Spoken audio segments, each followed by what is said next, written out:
Heyo, welcome to OmniDog on a Saturday afternoon. My guest is Taylor Talks Comics. How you doing, buddy?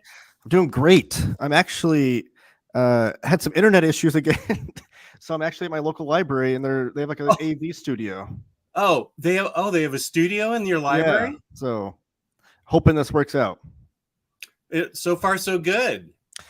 Yeah, and I wouldn't have had my library behind me anyways because I'm actually currently packing it all up. So hopefully it's I know it's very boring back here, but well, they can just look at my background, and they're going to be looking at your epic beard game. You've got it totally going on. Thank you. We're pulling people away, I think, from Very Fine Condition. Is Very Fine Condition still yapping away? And I'm finally getting people. I don't know. I tried to plug the show on his channel. Hopefully I don't know if he highlighted it or not. You need to super chat it for him to go. I meant to do that. I need to start remembering to do that. First, here's my buddy Mallory. How are you doing, Mallory? She is she has very refined taste in comics. We've been in touch, and music. She likes. Although the last music suggestions she sent me, I'm trying to decide if she was serious in it. Were you serious about that one, Mallory? I just sent you an email about it because I'm afraid to listen to the lyrics. Really, I'm afraid I'll go to hell.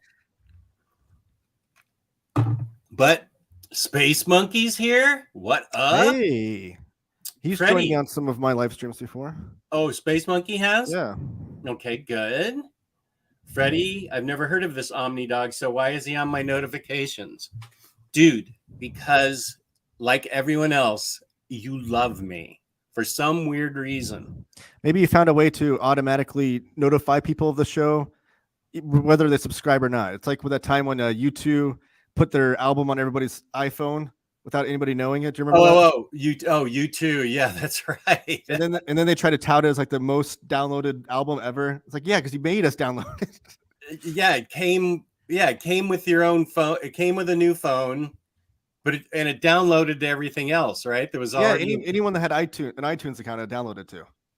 No Line on the Horizon, and I've never listened to it. I know, and it was actually hard to get it deleted off my iTunes. You had to like do something behind the scene. I don't know what it was, but I don't even know how to delete stuff off of my phone. I don't know. That's the only time I had to do it, but I don't know. It was a funny gimmick though. It's interesting that nobody else has tried it. I think the backlash was enough so that everybody learned a lesson. But I'll do that. Yeah, I should just show up on everybody's feed. Anyone that has a YouTube account. Joachim, what's up, buddy? Good to see you. Arya, hello, my friends. We meet again. He was the official Scott Stapp. Hey, Warren, how's it going? James. 2 dogs. So I think he's... in his own way, he's saying he likes OmniDog better than Very Fine Condition. Oh, okay. Yeah. That's my interpretation. Jesse, say what? And Ende from the UK, right on. Uh-oh. Good day, Avon Collected Edition Dog. Greetings from Astonishing Melanie and Uncanny Omar. Are they still going on? Is this oh, okay. He's just... Did Melanie and Omar actually say hello? They might have. I don't know. Axel. I do know that I meant to go in and spend 99 cents to promote the show. Yeah, I don't know if he's still live or not. If they're wrapping up, I'm sure. Okay. Well, we have pretty many viewers already. And we're going to be talking whatever Taylor wants to talk about because Taylor talks comics. Yes, I can talk comics all day. Right. Me too. You can tell that we're both shot out of a cannon right now, ready to talk comics. Absolutely. I've been reading a lot lately too, so it's been a good summer for reading. Good. We'll talk about that. Rodimus Prime Rib always challenges me to pronounce Espanol since I am the leading Hispanic authority in comics on the internet. And this one is El Majestuoso J. Hess. Okay. Majestuoso Omniperro e el Gran Taylor en la casa. We are in the house. The majestic OmniDog and the Grand Taylor are in the house. The Grand, I think so. Sounds right to me. Yeah, I whiffed on the majestuoso. I'm going tuoso like the it's majestic. English. Yeah, that has to be the majestic or something, right? I know my name has J is like H. Hess. Hess. Majestoso. Oh, frick. I'm sure I didn't get a very good grade on that one. Hey, Leslie, welcome. Church just let out there at VFC. Okay, thank you. Thank you, Mr. Awesome. Here's Kal-El from Belgium.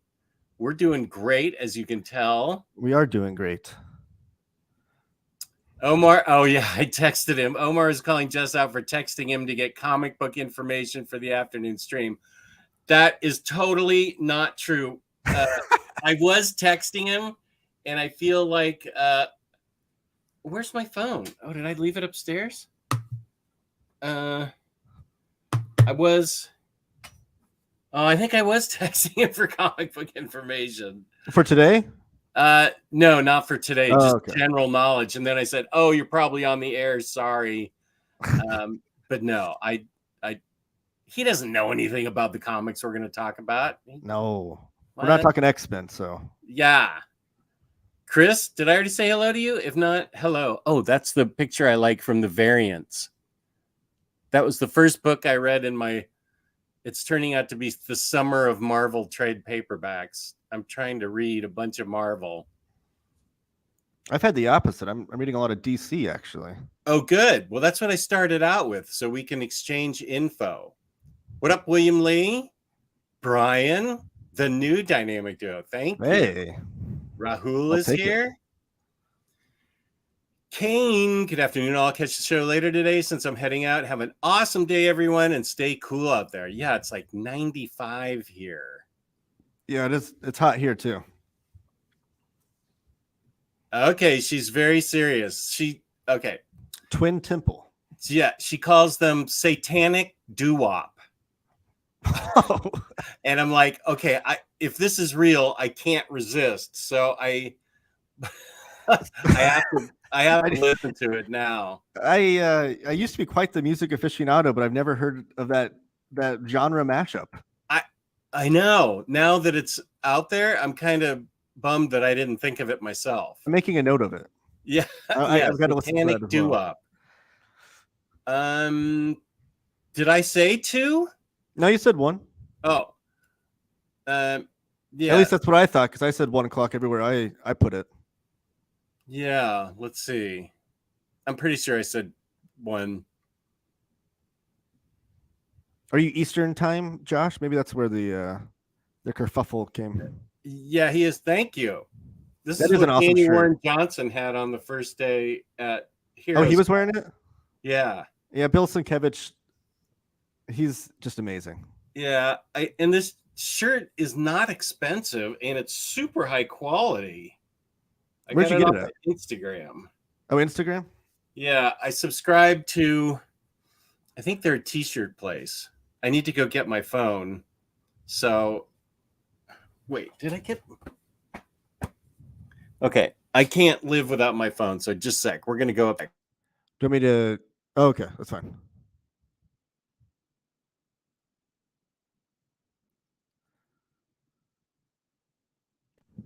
Okay, there we go. I'm going to go upstairs. Oh, we're on the run. Oh, this is like... Yeah, we're going to... It's live, baby. We'll do it live. Right. I'll write it and we'll do live. F it. Whole phone sucks. We're on the go. We're getting a tour of the OmniDog's castle over here. Yeah, this is... Okay, I'll show you where I sit and read comics. I'll sit down. Ooh. And computer stand, go there. Do you have a reading pile over there? Yeah, there it is. Oh, nice. Freddie will appreciate that, this reading pile, because it's all Marvel stuff that he and Max are my Marvel. Whoops, let's see. My Marvel consultants. It's like recent runs. Yeah. Yeah. Oh, they're Uh, like the thin trades. Those are nice.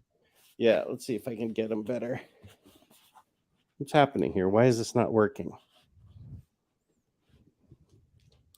Okay. There we go.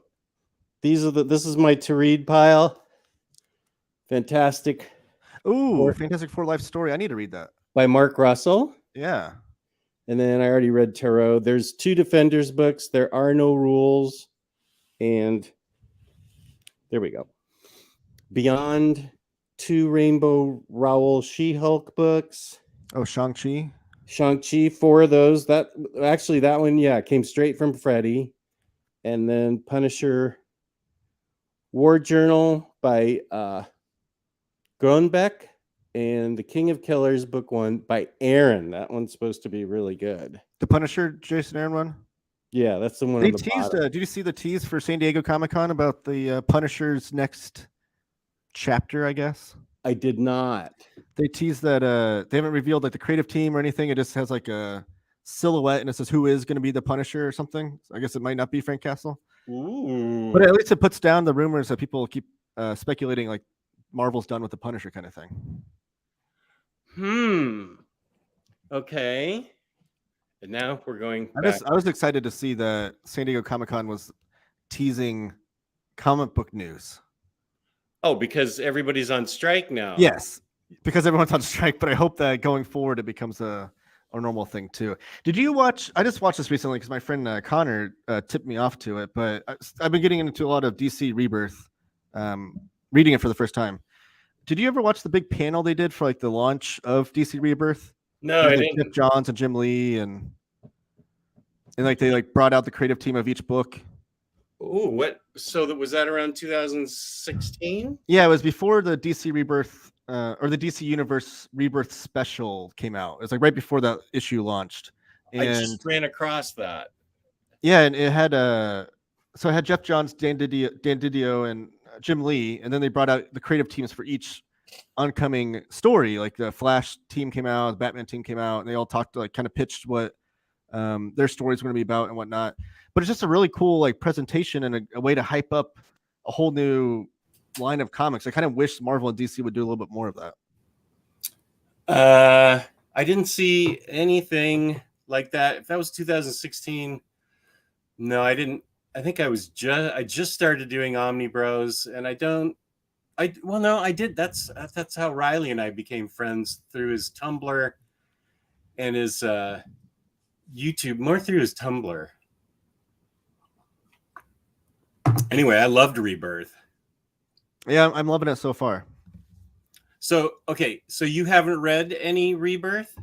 No, so I grew up a Marvel kid, and I dabbled in DC here and there, like mostly Batman, like every other Marvel kid, but and some Superman and stuff. But I never really went deeper into DC beyond that.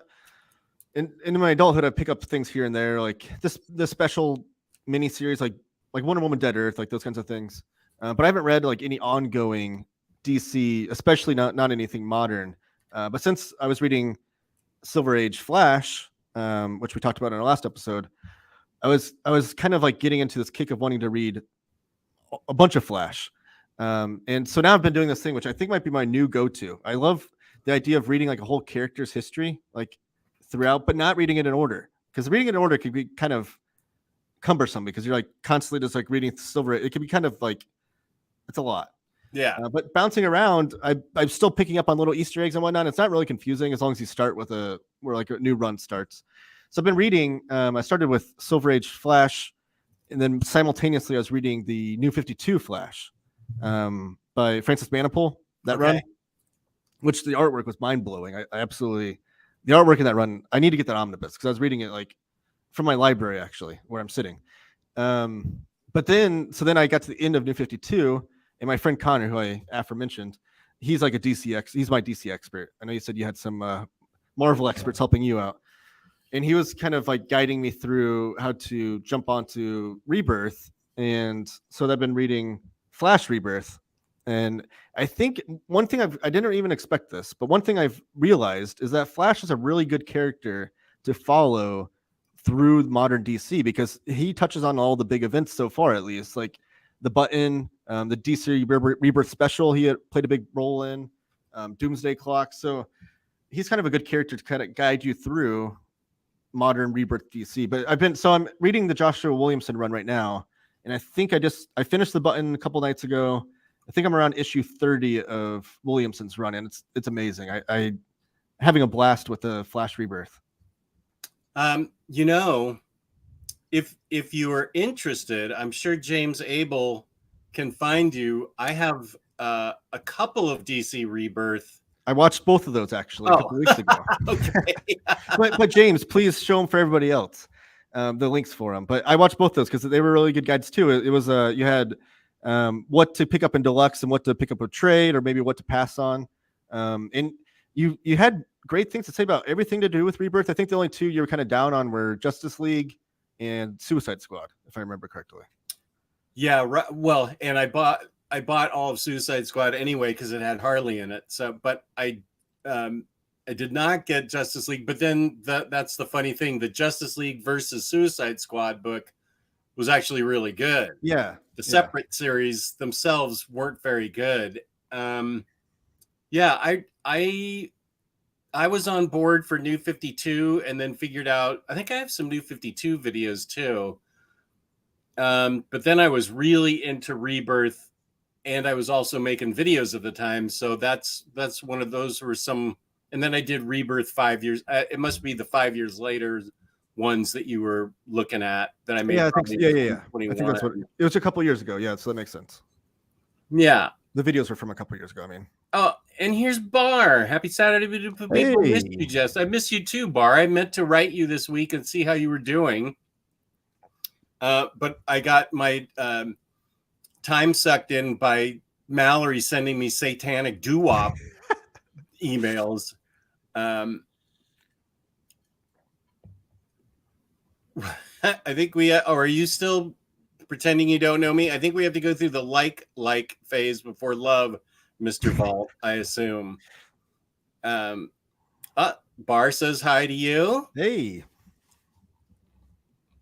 Oh, Melanie's so nice. Astonishing Melanie plugged the stream. That's nice of her. Speaking of plugs, let's do organic price books. Code OmniDog for $2 off your order. Big savings with 5% off shipping 3 or more books together. OmniDog, ship it together. And there we go with that plug. Oh, thank you. Thank you. I appreciate that, Axel. Schwakim asks, are you into floppies or collected editions or both?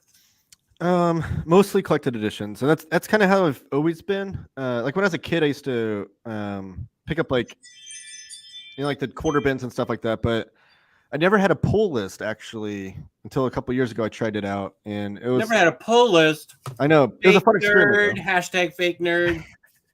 So I checked that box off though. I did that, and I think I'm just always going to gravitate towards collected editions. But I do still love the idea of certain single issues because there's a lot of comics out there that have never been collected and that kind of thing. So I don't shy away from that. Actually, Elektra Assassin I have in the singles. I have all 8 issues in the singles. I don't have the omnibus of that. What issue was this on?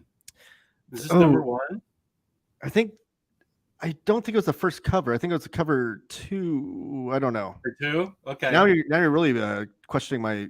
Well, you don't have your comics with you. Right. To answer your question, Axel, he's in the library because he's having internet issues. Yeah. So this is how dedicated Taylor is. I know. You asked me to be on the show last week, and it was a different internet issue, and then this week it just happened. This morning we got a notification. I was like, "Dang it! I'm not going to miss this. I'm going to figure out a way to do this." Boy, thank you so much. I appreciate it. Yeah. I couldn't pass up on being a guest on the show again. Also, Taylor, Omar said you didn't know anything about comics. How was his social media?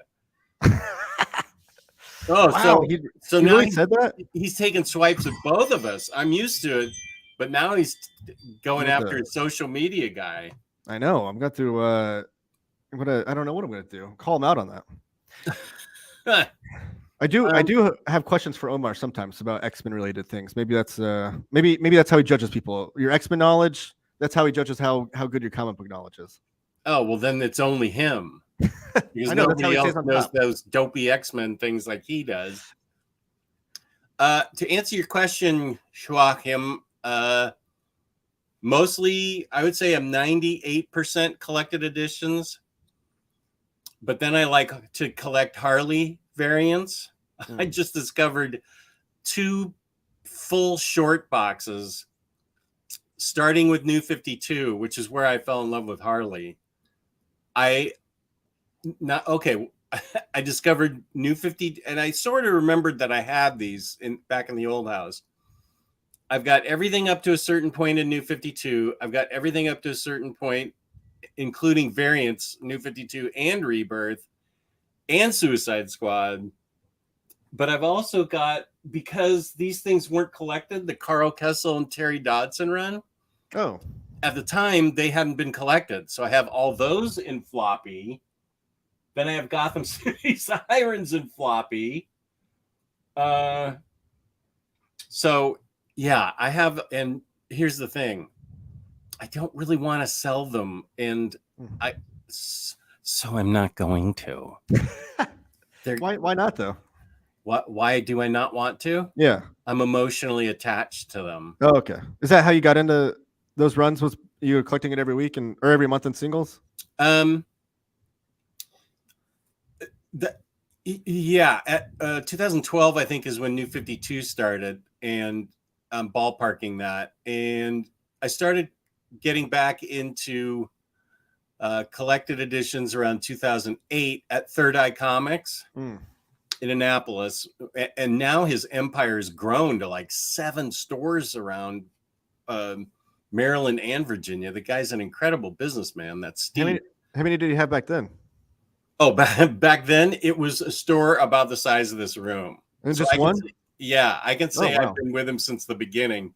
It was it wasn't in a bad area, but it was just a kind of boring strip mall with like a dentist and a coin dealer next to him, and it was really small, but he had really good selection and he's always had really good service.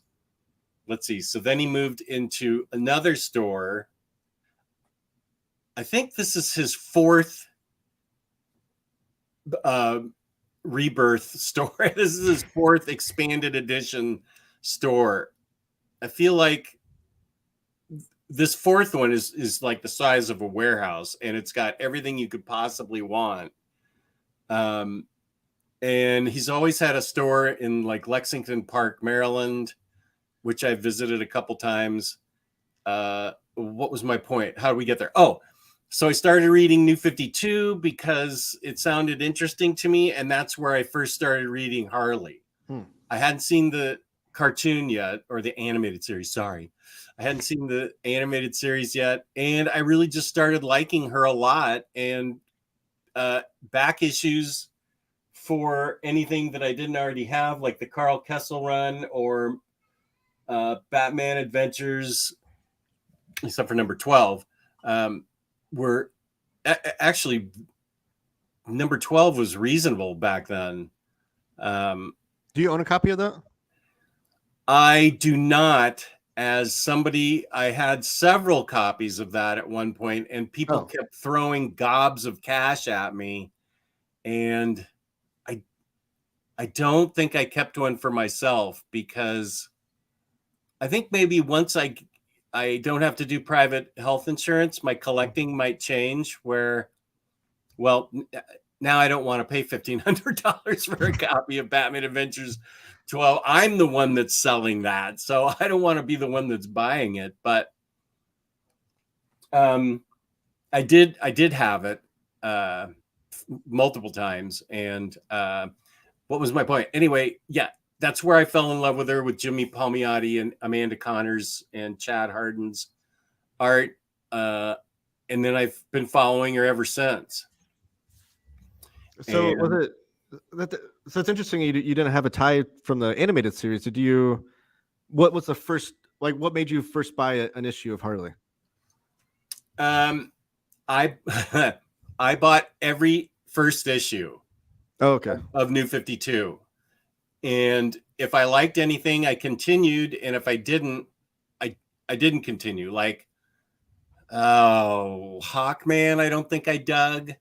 Flash was okay, so I continued with it. And I can't find my omnibus right now. It should be right there. The Flash one. Yeah, the Francis Manipool one. Yeah. I've been Yeah, I will say the story of New 52 Flash wasn't like the greatest, but the art though, yeah. the Manipool was just amazing. Like I've never read any Francis Manipool comics before, and so this is my first time, and I was just like, I'm a new fan now. I watch his YouTube channel. He has like a YouTube channel where he does pretty cool edited videos and stuff. He's a real cool guy. So I didn't sell it because people kept talking me into keeping it. So I'm going to need to figure out where it is.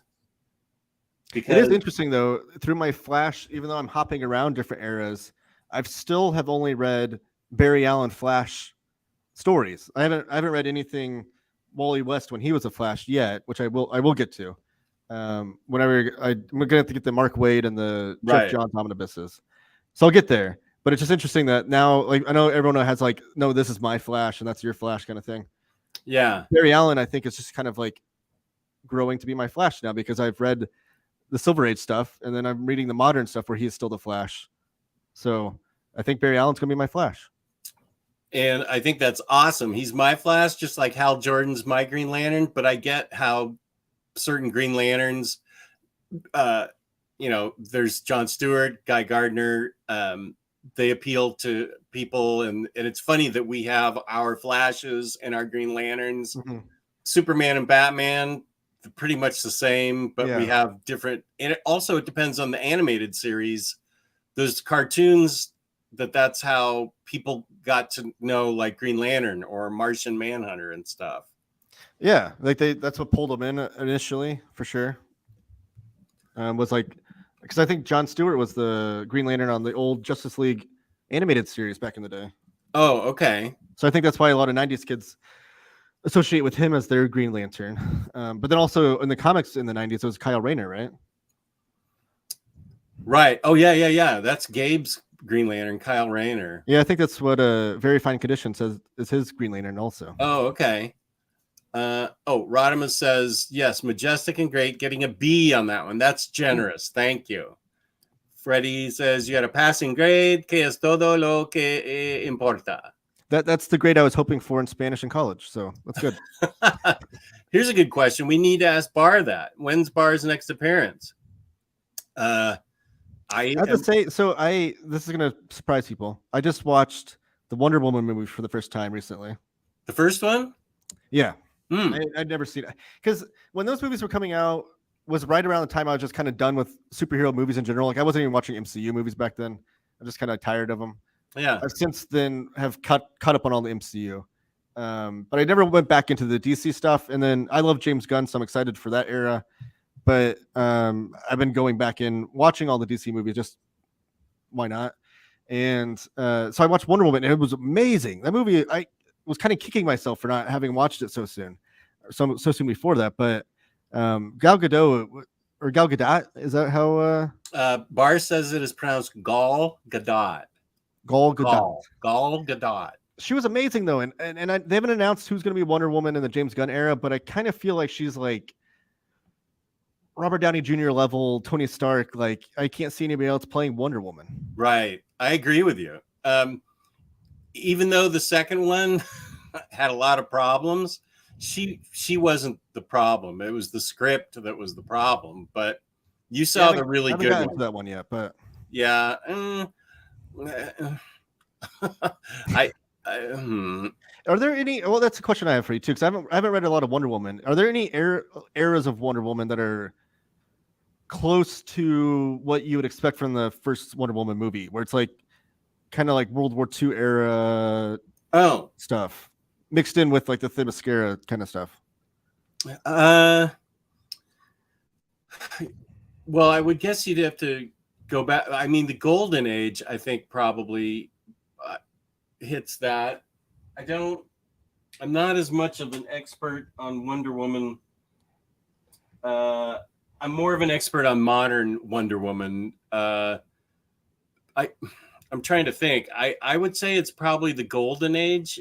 Okay. Where that might happen, because it goes like there's a couple of Silver Age Wonder Womans. Yeah, I have that omnibus. Per your video, by the way, your video sold me. Good. And I'm going to get this volume 2, but I don't think that dabbles too much in like that kind of stuff, does it? No, this is her in the modern regular world, and same with the second one. And then they reboot her into a spy, which Denny O'Neil looks back on and regrets. Yeah. So maybe somebody out there, because I'm trying to think, the Greg Rucka, like the Hikatea era, deals with her in modern times. I can't think of any World War I stuff, because so if anybody out there knows if it's the World War I era stuff you're interested World War II, yeah. Which is like fighting Nazis and stuff. Oh, okay. Well, that would be the Golden Age. Like even Captain America specifically was fighting Nazis back then. Why don't you know, Bar? When can you? I need you back on soon. People are beating on the doors asking, "Where's Bar?" I hope you're okay. Good to see Jess hanging out with one of the top 2 tailors of all time. Thank you. And nice. Here's Cage. What up, Cage? Let's see where Doug's here. Morning, guys. Silver Age rules. Got Super Space Age in and looking forward to reading. I don't have him pinned down yet, but he's open to it. That's Mike Allred. Said he's up for an interview with me once he's in deadline mode for 2 projects, and he said after that he's open to it. So wow, that would be a huge get because he hasn't even appeared on the Cartoonist Kayfabe channel, which is like Ed Piscor and Jim Rogue's channel. They've been trying to get him on for a long time. Oh, and they're like big names and they're fellow cartoonists and stuff. So right, yeah, that's a big famous podcast. I'd love to see an interview with Mike Allred. He's my favorite current artist for sure. So would you like to see that live or just in recorded? Anytime you can get him, but live would be fun. But it like depends on his schedule, I guess, and how that works out. But yeah, because he doesn't do a lot of interviews though. Sorry? He doesn't do a lot of interviews. Oh, well, so, I'm just saying he's open to it. He didn't say I'm doing it at such and such, but he did say he was open to it. So that's better than a no. Yeah, I do want to know what project he's working on too, because it was teased by him and Dan Slott. They said that they're working. The only clues we have so far is that it's not Silver Surfer, and that it's a character that Mike Allred has worked on before, but not for a lengthy run, he said. So I'm wondering if it's a Spider-Man related thing, because he's only done a few issues of Spider-Man before. Oh, but I don't know. And he's done Fantastic Four kind of before with the Matt Fraction run. It wasn't the true Fantastic Four. I'd love to see him on Fantastic Four, but I'm curious to know who this is going to be. They keep teasing it though. Well, he said he had a deadline on 2 projects, so he must be feverishly going at it. Yeah, because I think he's wrapped up the Excellent series, which is like the follow-up to Ecstatics. Oh. I think that's wrapping up soon. I think he might be done with that. Like the last issue has not come out yet, but he might be done with the artwork. But I don't know. I think that's the only one that I've heard teases of. I don't think he likes to, which I like. He likes to like make kind of big announcements about his projects. Okay. So he doesn't like to leak the news yet until he's like ready to really, sell it. Well, I hope that I'm not promising anything because he just said he's open to it. That's better than a no, in my opinion. It is. What I should be? Do you want me to do a Poison Ivy overview, Bar? I can do that today. New house tour. Knowing Jess. That's not true. Stop. Oh my lord, the OmniDog joyrides are too much for me to handle. Fantastic Four life story is great. I want a deluxe. Yeah, I need to read that. I think that, yeah, you're right. I'm already a half hour behind. I just finished it, and I don't feel like anybody's talked about it, so I want to talk about it. I'm going to do an overview review. I think it got overshadowed by something because I didn't even know it existed till I saw it at an online retailer. I was like, "Oh, Mark Yeah, I Russell." kept seeing it on the racks and my LCS, and I was like, kept like hesitating, like, do I want to pick it up in singles because I know it's only a mini series anyways. And I love the concept of Spider-Man life story. I don't think I liked it. Like, it was good. I don't think but I don't think I liked it as much as most people. But Fantastic Four, Spider-Man life story. yeah, like, it was good. Okay. It just wasn't like, I don't know. When they got to the modern era, it was kind of like, I don't know. It just didn't land with me as well as it did with other people, I think. But Fantastic Four is like that's my favorite Marvel comic. It's like anything to do with Fantastic Four.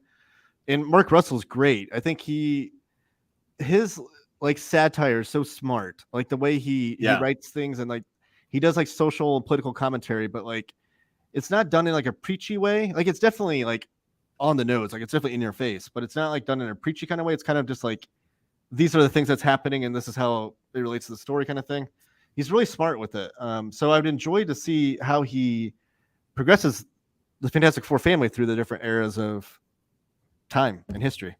Have you read Life Story? I've not. I need to. You haven't? Okay. I'm going to read it again and then do an overview review, just like I'm going to do with Poison Ivy for Bar. I believe this is a sarcastic comment. Shakti has a reading pile. Here's my other reading pile. Does it have JLA on the top? That's over. JLI is right over there, and I know that it's the next Omni I'm going to read. Definitely. There's rumors. Our next show. People are speculating that the Justice League and James Gunn's era of movies is going to be close to the JLI run. Oh.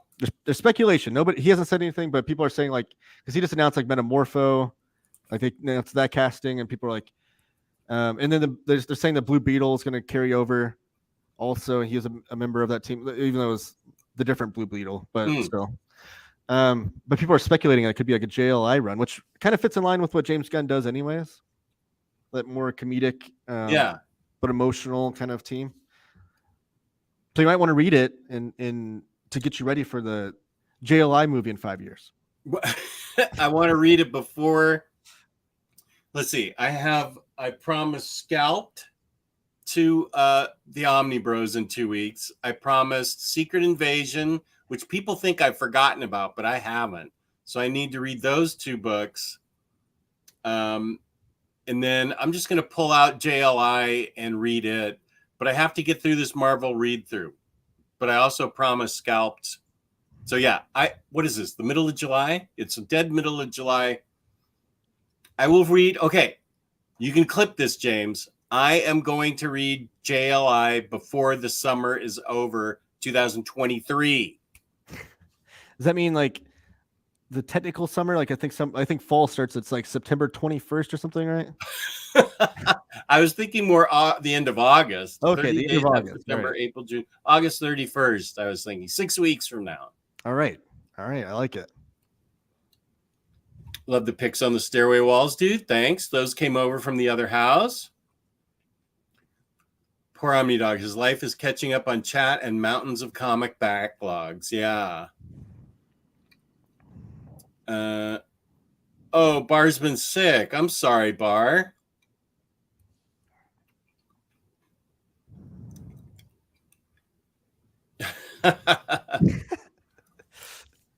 Here's Carson 47. Marvel giving up on Punisher sucks. One of their only unique characters. Just make it a Max series again and separate it from the regular universe entirely. But that's the thing. I don't think they have given up on it. Like they just had Jason Aaron just had like a 12-issue run, right? Yeah, and then Grunbeck has a new Punisher. Yeah, I know there's like, it's one of those things where, and Marvel's not going to say, obviously. But we've got an announcement that Punisher, John Bernthal, who's the best Punisher ever, is going to return to the MCU in the Disney Plus show of Daredevil Born Again. So Disney's literally putting them on their own platform. And then they just had the run by Jason Aaron, and now they're announcing this thing for San Diego Comic-Con. So people that say like the Punisher, they're done with the Punisher, they're done with the Punisher. I don't think that's the case. And then also, like, as far as like collected editions go, they just reprinted one of the Epic collections, and I don't know anything. I know I'm the social media guy for Near Edition, but this is pure speculation. He has not told me anything. But I would be shocked if we don't get a reprint of one of those omnibuses by the end of this year, announced by the end of this year, just because it's been such a sought after one. But the Punisher we're talking about? Yeah, the Punisher Max one. I think volume 1 of the Punisher Max series by Ennis finished in the top 20 poll. Which Marvel's pretty faithfully reprinted almost the entire poll every year. So I don't think I think it's just people. I think it's just internet rumors. That Punisher's done. I don't think he is. Yeah, we're here to say he's not, Carson. Yeah. I think you have good things in the future, Punisher-wise, and I have no idea what I'm talking about, except I agree with Taylor. Well, just Disney would not put him on their Disney Plus platform if they weren't. Yeah. And they also broke their one rule of no rated R stuff when they put all of the Punisher from Netflix on their platform. You'd have to have like an adult. You have to say you're an adult or whatever to watch them or whatever. But they still have like that was a very violent show. Yeah, I loved it. It was great. But they put that on their platform. So like the idea that Disney is making Marvel get rid of Punisher, I don't think is true. Freddie, reminder, Punisher War Journal has animal death. Thank you. Not very graphic and don't actually see it happen, but it's on the very last 2 pages of the 3rd issue. Thank you, Freddie. Taylor, I watched that Rebirth video live. It was great. DC Rebirth is my comics love language. I like it. Here's Elon. Heyo, I finally made it. Crawled through broken glass, killed a dragon, and gave birth to an alien to be here. Wow. That reminds me of the scene from, was it Prometheus or Alien Covenant? I haven't seen either of those, and I want to. There's a scene in there that's like intense. It's similar to this? It's similar to that last part there. Gave birth to an alien to be here. Yeah, Elon went through a lot. Wow. Well, tell us if we're doing if the show is worth all your efforts. And if you need any band-aids or anything. Bar, I'm so sorry you're not feeling well. Joachim is reading Batman Year One and The Dark Knight as some of your first Batman reads. I think takes away a lot of appreciation of those stories. You need to read some meh Batman stuff first. Well, that's a good point because it's hard to top those if those are your first reads. Yeah, I would say if this happened to be someone, are those Walkham's? Is he saying those are his first reads? I think he's just saying in general, as you're sort of bouncing back and forth with your DC. Oh, yeah. I think he's saying that those probably shouldn't be your first reads. Oh, Batman, I've read tons of Batman in my life. Oh, okay. I'm not. There's no shortage of Batman I've read, and Batman Year One, I think is like a top 10 comic ever. The Dark Knight is definitely up there as well, but Batman Year One is just a masterpiece. David Mazzucchelli's artwork is just sublime. But they're putting out an artist edition of that too soon. Did you see that IDW signed a Batman DC? Year One? Yeah, they're doing DC artist editions now, which is new. They've only really done Marvel. For whatever reason, DC hasn't let them do that. I don't know. But they're doing a Batman Year One, and David Mazzucchelli's kept like everything to do with making of those issues. It comes out next year, I believe. But I'm not a big artist edition fan because they're so expensive, and I'm afraid to go down that rabbit hole of buying all of them. Yeah. But that's one I might pick up because I love that comic book. But The Dark Knight's great as well. I just did a video on my channel actually covering the Absolute edition of The Dark Knight. Oh, okay, nice. And Taylor Talks Comics has in the description, I've got a link to his channel. I'm sure James, by the time I get to James, when was this one? 117. Oh my gosh. I'm so sorry.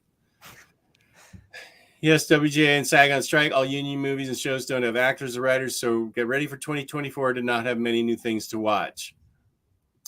My union didn't go on strike during our negotiations almost 2 years ago, and we are so jealous and jobless. Oh, that's awful. I'm sorry for you that you're jobless, Freddie. In a weird way, I'm also glad that there's nothing new coming out. Just selfishly, it gives me a chance to catch up. I said the exact same thing when my friends and I were talking about it. I was like, I'm so far behind on everything. I still am far behind on Netflix, like Daredevil and Jessica Jones and stuff. So, I mean, that stuff was 5 years ago. Well, everybody knows I'm way far behind on everything. The MCU Disney Plus stuff, I'm definitely behind on. Yeah, I'm way behind. Oh, here's the DC Rebirth 5 years later. What to buy, borrow, ignore. Part 1, the hardcovers. Thank you. I also did the trade paperbacks, I think. I think it's part 2. Okay. Flash Rebirth was really good. We love Anonymous, so I didn't have to have it in multiple formats. I agree. My library has the first 5 trades, and then I'm going to go digital for the rest of it. But Joshua Williamson's run lasted over 100 issues. So that's like 2 or 3 omnibuses at least they can pump out for those. But the DC Rebirth omnibuses, they've only done, I think, they've done the Detective Comics by Tynion, and then they did a couple of the Gleason. Detective by Rebirth or New 52? Rebirth. Oh, okay. I'm sorry. I thought you were talking about New 52. Keep going. Yeah. Yeah, so I think the only ones they've done are a couple Tomasi Gleason runs, and then the Detective Comics run. I think they're the only Rebirth era omnibuses that have been put out. I don't think we have any other ones. Harley Quinn Volume 3 was a Rebirth one. Oh, okay. But Rebirth. The one thing that I was sort of disappointed, and when I say sorta, I mean really disappointed. They put out those Flash books. The first 3 were an oversized hardcover, and then the rest were trade paperback. Right. Do you have that whole run? I do, yeah. Okay. I haven't gotten beyond the first 3 hardcovers, but I really liked it, so I kept collecting it. Yeah. No, it's great so far. Like, especially like, because there was a lot of confusing things for me too as a newer DC modern era guy. In the New 52 with like what was going on with Wally West at times was really confusing. But I will say I had this opinion before I read this that like DC reboots things all the time, like so annoying.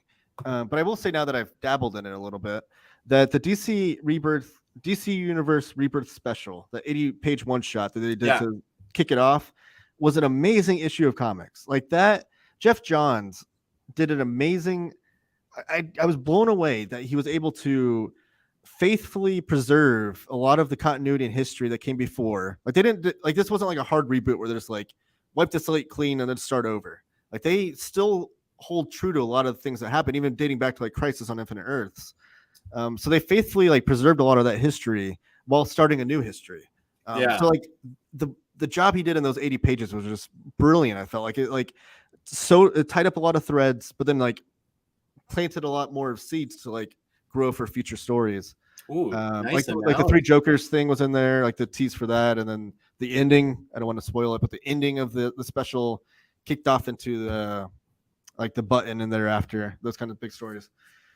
But one of the things that was disappointing for me in all this Flash reading, I really love the relationship between Barry and Iris, and nobody's spoiling anything for me because I'm only on like issue 30-ish, probably where that 3rd volume deluxe Flash is at. So nobody's spoiling anything if anything happens to them beyond this, but I really love that relationship. So I'm glad to see Joshua Williamson rebuild that relationship, I guess, in the beginning era of Rebirth. Here's the one with the hardcovers, and then here's for the trade paperbacks. Right. Jess, you can't let anyone mention Doomsday Clock without reminding all of us that it is a masterpiece. Brian has a show called Sheehan is Dead, and he does it with a partner, and Omar and I appeared on it. I was sort of a surprise guest. I just appeared in the middle of it and started yelling at Omar about how great Pharaoh Lad was. But I reread Doomsday Clock because I read it for the first time whenever it came out, and the minister and I read it, and I don't even remember what my thoughts were, but I feel like maybe I was sort of like okay, this is pretty good. But then on the second reading, I really did think it was a masterpiece and one of the best things that Jeff Johns has ever written. And I want to get it in absolute form because in the world building, there's a lot of stuff that can't be read, unlike the posters and newspapers and clippings and stuff that you get. And so in absolute form, I'm hoping I can read it better. But I love Doomsday Clock. I thought it was just such a great love letter to Superman and how important he is. It didn't bother me at all, the mixing of the Watchmen and the DC Universe thing. I felt like it was handled really well, um, kind of organically, so to speak. Um, I don't know. I don't watch other YouTube shows or follow any buddy on Twitter or anything, so I don't know what people's issues were with it. But I loved it, and I want to read it more and more because I feel like I'll get more and more out of it from future reads. So I have not read it yet, but like I think Watchmen's the greatest comic book of all time. Like that's so like, and I read it like once a year, and I try to read it in different formats. Like last year I was reading it or different ways. Like last night I was reading like one issue a night, and it was kind of a good interesting reading experience that way. But I don't have any, but I'm not so faithful to Watchmen that I'm like, don't touch that anything to do with Watchmen. Don't do shows. I'm not that kind of crazy person, but I think that's seems to be what the people's issues were, that they're like, just keep it as a 12 issues, don't touch it kind of thing, which is whatever. But I've consumed everything to do with the outside of Watchmen stuff besides Doomsday Clock. Like, so I've watched the HBO show, which was amazing. I love that show. I read Before Watchmen, which was okay. I feel like Before Watchmen could have been a lot better if they didn't pump it out so fast. I think they kind of rushed a lot of that. And that's what made it feel like a money grab, was because there's like pump out 50 issues of Watchmen right now kind of thing. Like I think they took their time with it and like pumped them out slowly and like had let the writers and creators have like some time to build. Because I mean, the work that Dave Gibbons and Alan Moore put into the original Watchmen was like such an amazing like love, like a passion to the medium, and Dave Gibbons, his artwork, every little detail in those panels is just like brilliant.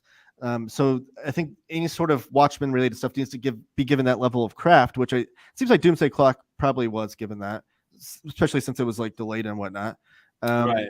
Then I read Tom King's Rorschach, which was the most, as far as my review of it, it's the most confusing answer ever. Like, I don't know if I liked it or not. I read it and I was just like, did I like that? Like, I don't understand. Like, maybe I need it. So I put it down and I'm like, I'm gonna read it again in the future. Maybe I'll pick up on things differently. So I want to read Doomsday Clock, but now with my Rebirth era reading the DC Universe Rebirth special and reading the Button, like, and the stuff that's kind of built up to Doomsday Clock, I'm all in. So I'm probably gonna pick up the Absolute as well and read it, maybe with my Watchmen read through this year. I'll read Watchmen and then read Doomsday Clock maybe. And I know that people have said that it's more of a Superman story than it is like Watchmen or whatever. But so I'm excited to read it, I guess, is what I'm trying to say.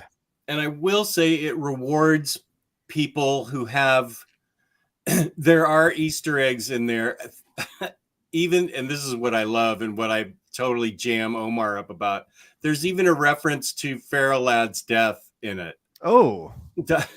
And it starts out an issue. And so if you didn't know, there might be a lot of people that missed it, because it talks about his flight, Pharaoh Lad's flight ring. He doesn't say Pharaoh Lad, but he says what happened, how you know how Dr. Manhattan is always like, I'm here, I'm there, I'm here, all places at the same time, and one time, and so he was like, I'm here. I mean, I'm not saying it right, but there's a young superhero who gives his life to save the universe, and like he drops his flight ring or something, and it's totally a reference to Pharaoh Lad, which I love. And so there are deep cuts in there. that the more you know about DC Comics, the more you'd get out of it. And so I think that because I'm such a DC nerd, maybe that's why I got so much out of Doomsday Clock that maybe other people didn't, which makes me think maybe I should get that Absolute and give it a review and explain why I think it's so great. That'd be a great video. And the Easter eggs in it. Yeah. The Easter egg, that would be a cool video too, because even though it's like kind of spoilery, Easter eggs for movies are huge on YouTube. Like every time a new superhero movie comes out, it's like 150 Easter eggs from The Flash. Yeah. So maybe I don't think anybody's done that on YouTube, like a cool little Easter eggs of Doomsday Clock. Maybe get some people behind the scenes to help maybe point some out if you missed any of them, and then you can like make the video from there, make a list. Ooh, that's a good idea. But those are my favorite kind of comics, are the ones that warrant rereading. The ones that like you read it once, and then after a few more years of maybe continuity or things that you piece together, you go back and read it, and then you piece even more things together. Like those are my kind of favorite comics.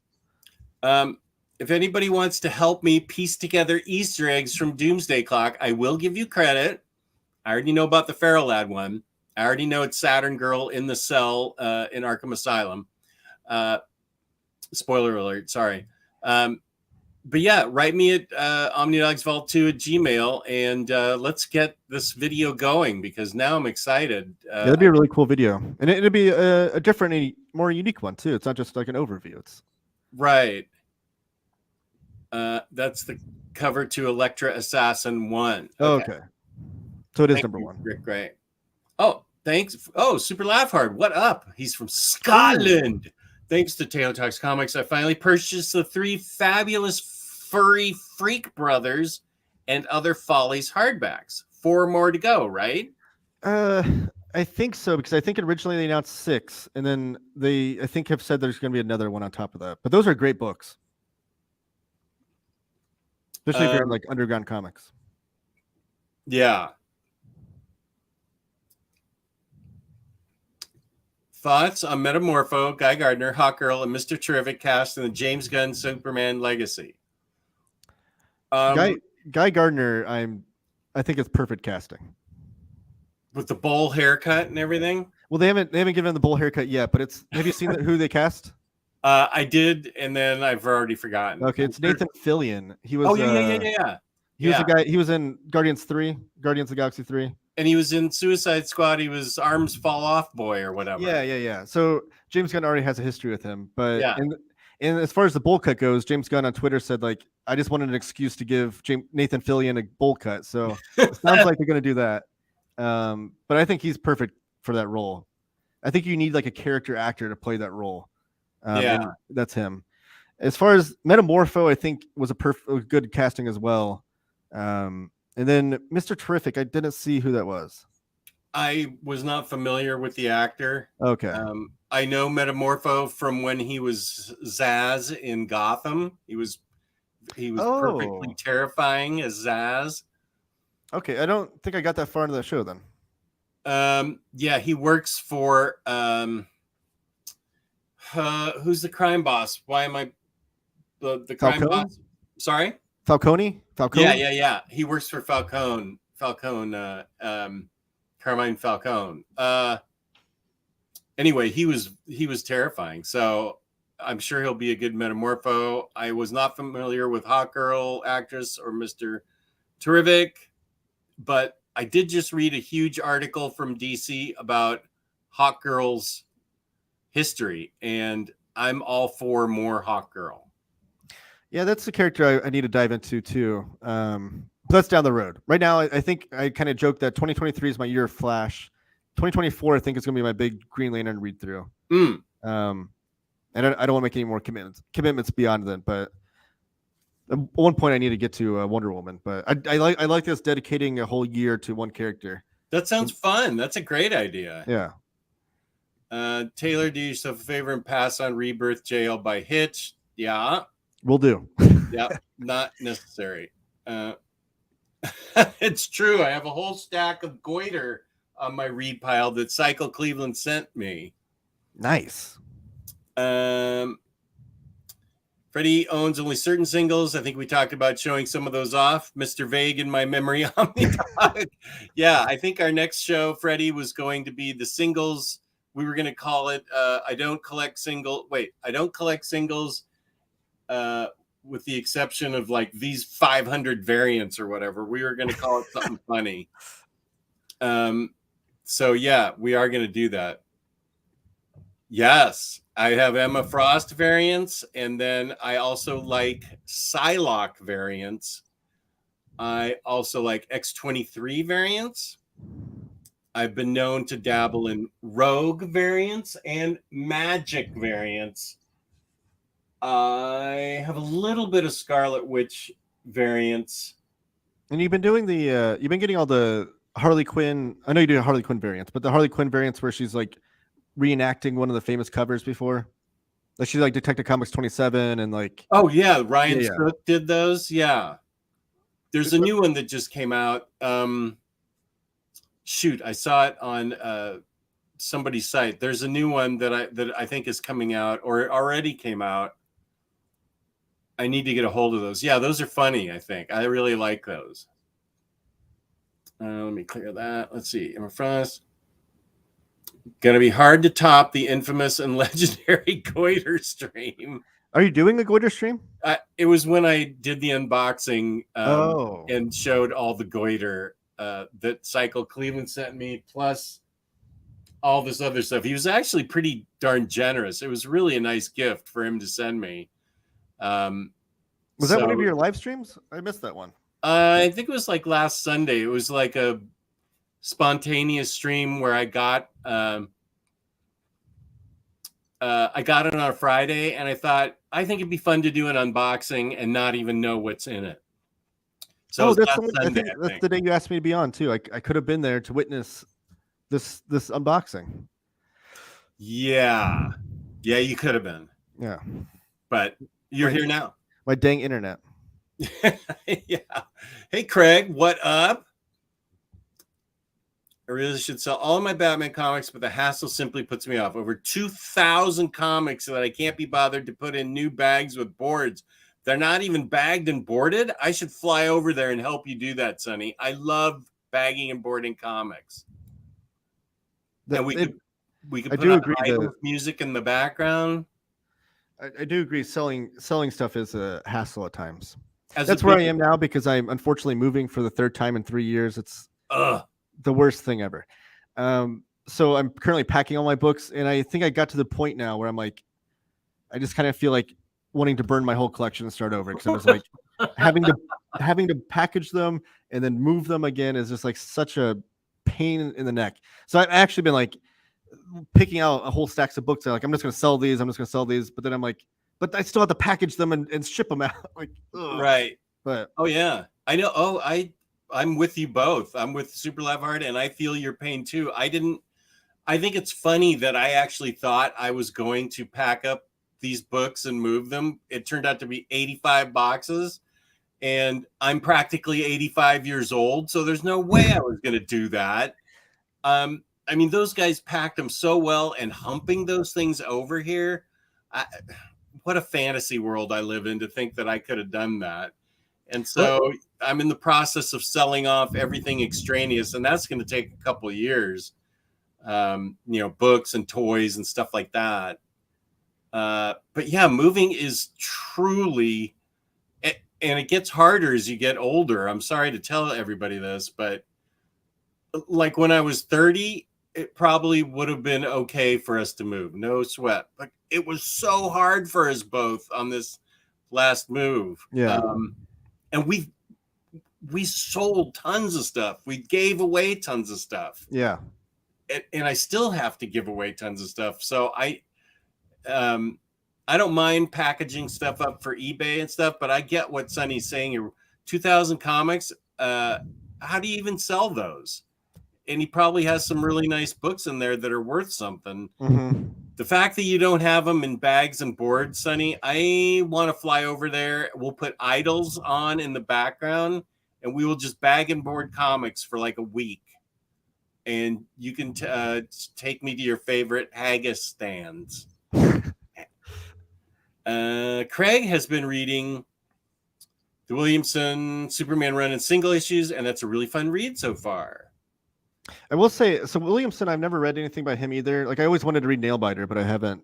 Oh yeah, I that's think good. I missed on the hardcover, so I've been waiting for that. But there was a.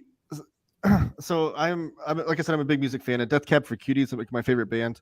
Oh. But they have a song called "I Will Possess Your Heart," and I've always joked I was just gonna talk about that. That song, my favorite song by them, the really long version. Yeah. So It's I've always awesome. joked that song is kind of like the new age of Every Breath You Take, because if you listen to the lyrics, it's really about a stalker. It's not a love song. It's creepy, yeah. Yeah. And so Every Breath You Take, because people put that in like their weddings and their prom songs. I'm like, that song is like about a stalker. I don't think it's very lovely. But so I've always joked I Will Possess Your Heart is like the new version of that. Well, there's this 3-issue run in the middle of Williamson's Flash where the first chapter was Every Breath You Take. I'm like, oh, that's cool. And then the next chapter was it was the Blondie song, the One Way or Another. One Way or Another. That's what it's called, One Way or Another, which again can kind of play into that a little bit too. Yeah. And then the third chapter was I Will Possess Your Heart, and I'm like, oh my gosh. So he agrees with me that those songs are kind of related too. Like, but it made me. I was like, I'm an instant fan. Williamson obviously is a Death Cab fan. I'm sold. But it's just cool that those 3 song titles he used. And it was in one of the Reverse Flash arcs, and Reverse Flash was going through how he's like just like obsessed like fan of Flash to the degree that he wants to kill him. Even so, is one of the 3 first hardcovers? It has to be in the third one, I believe, because it was.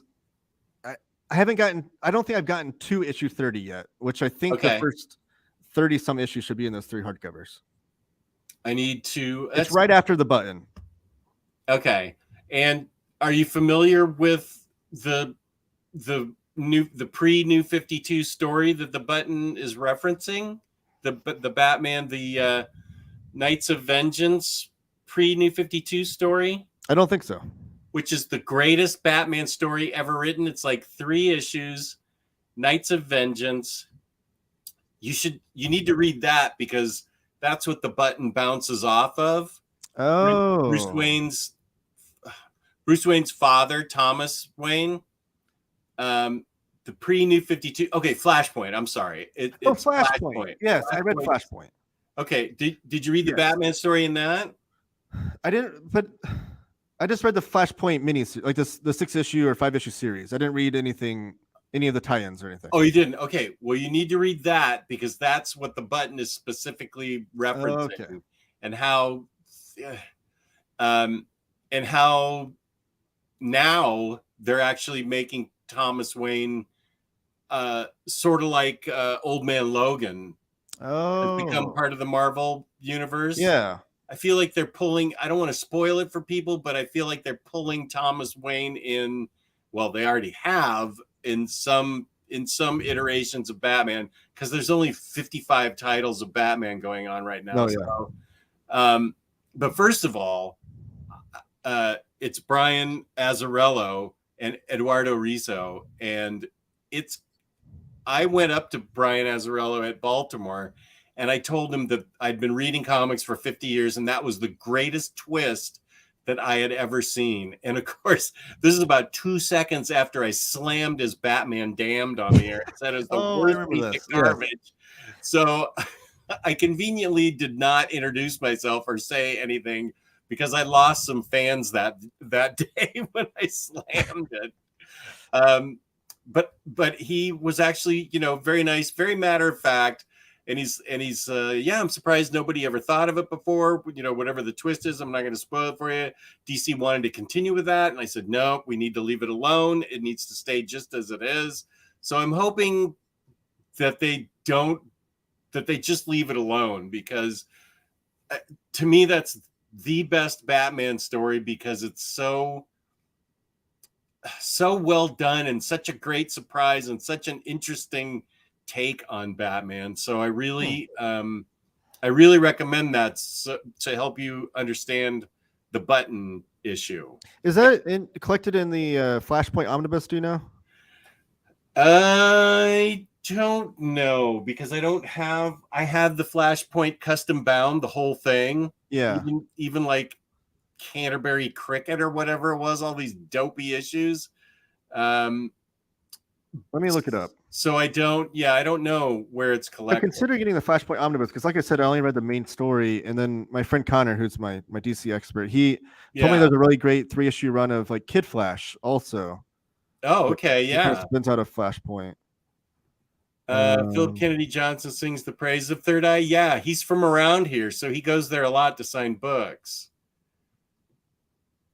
Since we have Taylor here, what are some great indies we should be reading? Also, I just ordered Coda. Good. I'm thinking about upgrading to Coda myself. Great indies to read. But yeah, did you find out about Flashpoint Batman? Oh, sorry, I got distracted by Josh's question. Yeah, sorry, I shouldn't have put it up. Talking about Harley Quinn and Barr's MIA. I don't think she's feeling well, it sounds like. There it is, Flashpoint. Okay. Flashpoint, blah blah blah. Well, oh yeah, Flashpoint Batman Night of Vengeance 1 through 3. Yeah. So that is in the omnibus. Oh, it is.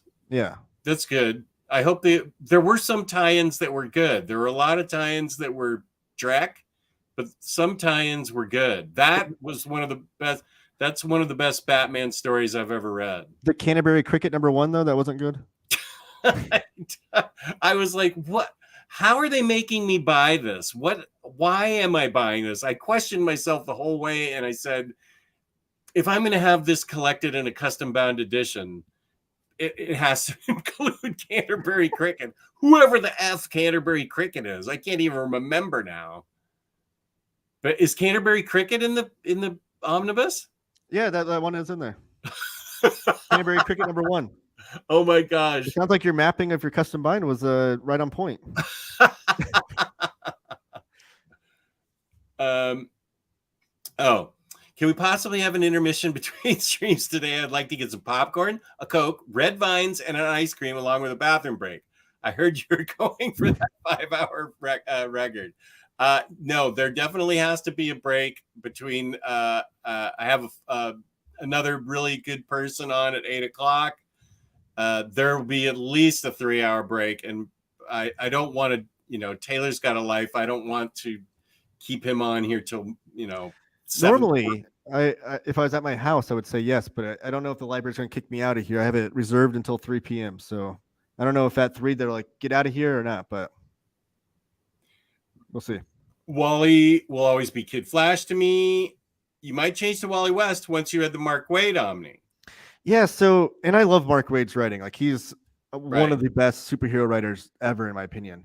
So I want to read that, but his run hasn't been collected completely in the omnibus format. So I think what I'm going to do is buy the Mark Waid omnibus and then the 3 Jeff Johns ones, the new ones.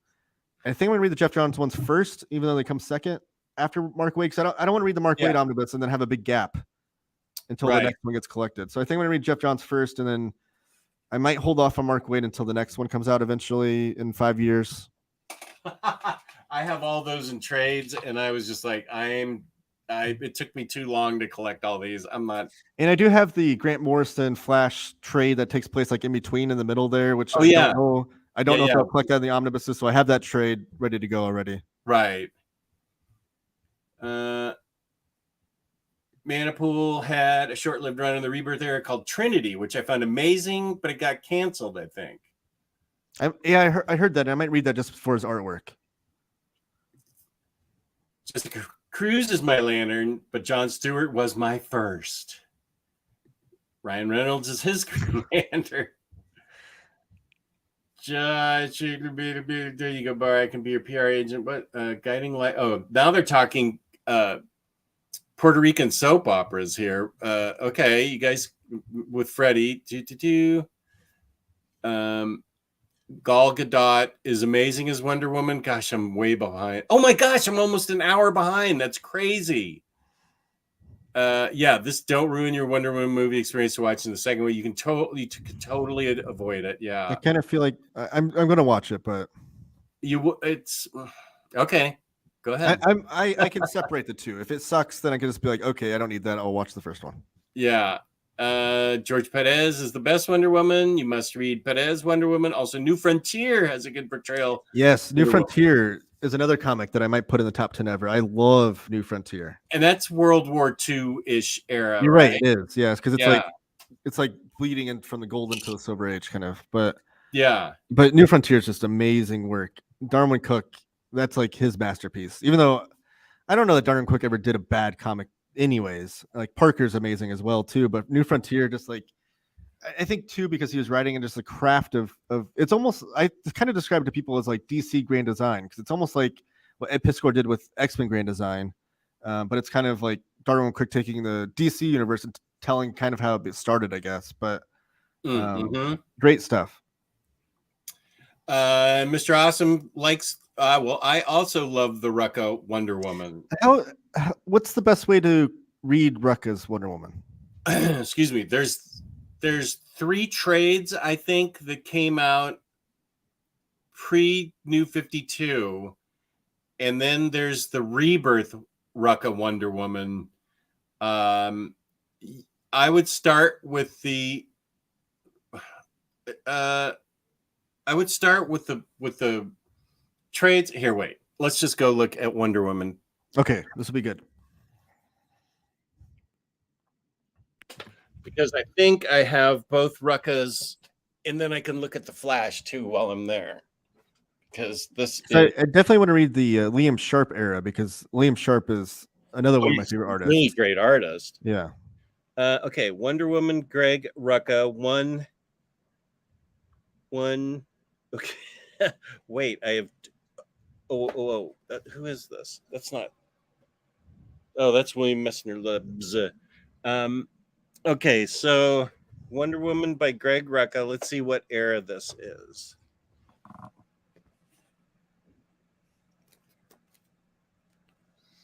Wordway collects Wonder Woman, the Hecate, which is the greatest Wonder Woman story ever.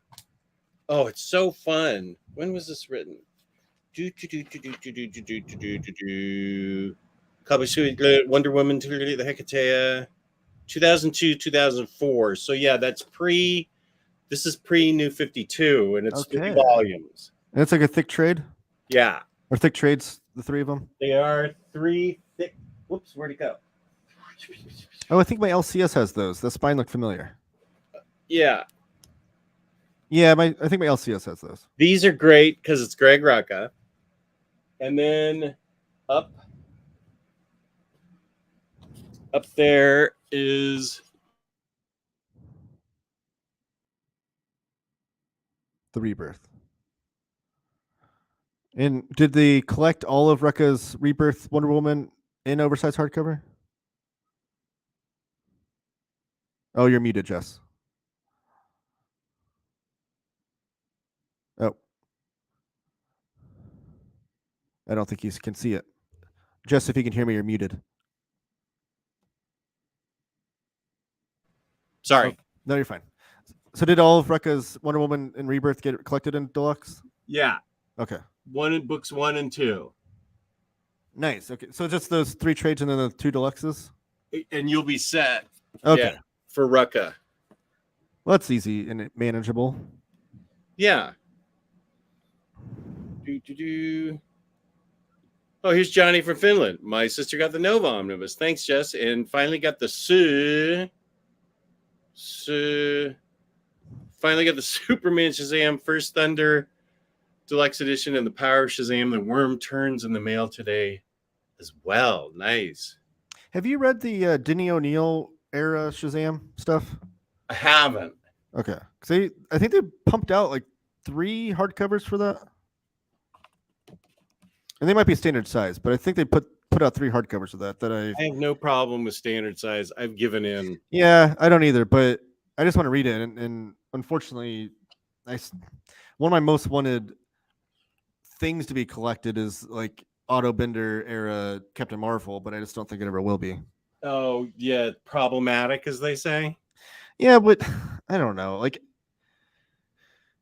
just put a disclaimer before it. Like, I don't understand I understand why people are offended by it. That's not what I'm saying. I just don't understand why people feel the need to censor and change literature to meet the times, rather than just putting a disclaimer saying like reading this in this context that was presented as being okay back then and it's not now, kind of thing. I don't know. That I agree that it's a hard thing, and I also admit that I don't have the answer. Yeah. This was an hour ago. Oh, you're still here, Mr. Tex. This is back with disagree. The FF was the true, real, fun one. Fraction, regular, Fantastic Four was okay. Well, yeah, yes. Was this when we were talking about Mike Allred? Right. The Allred part of it was the good stuff as far as story goes, but I want to see Allred with like the normal lineup and have a run on Fantastic Four.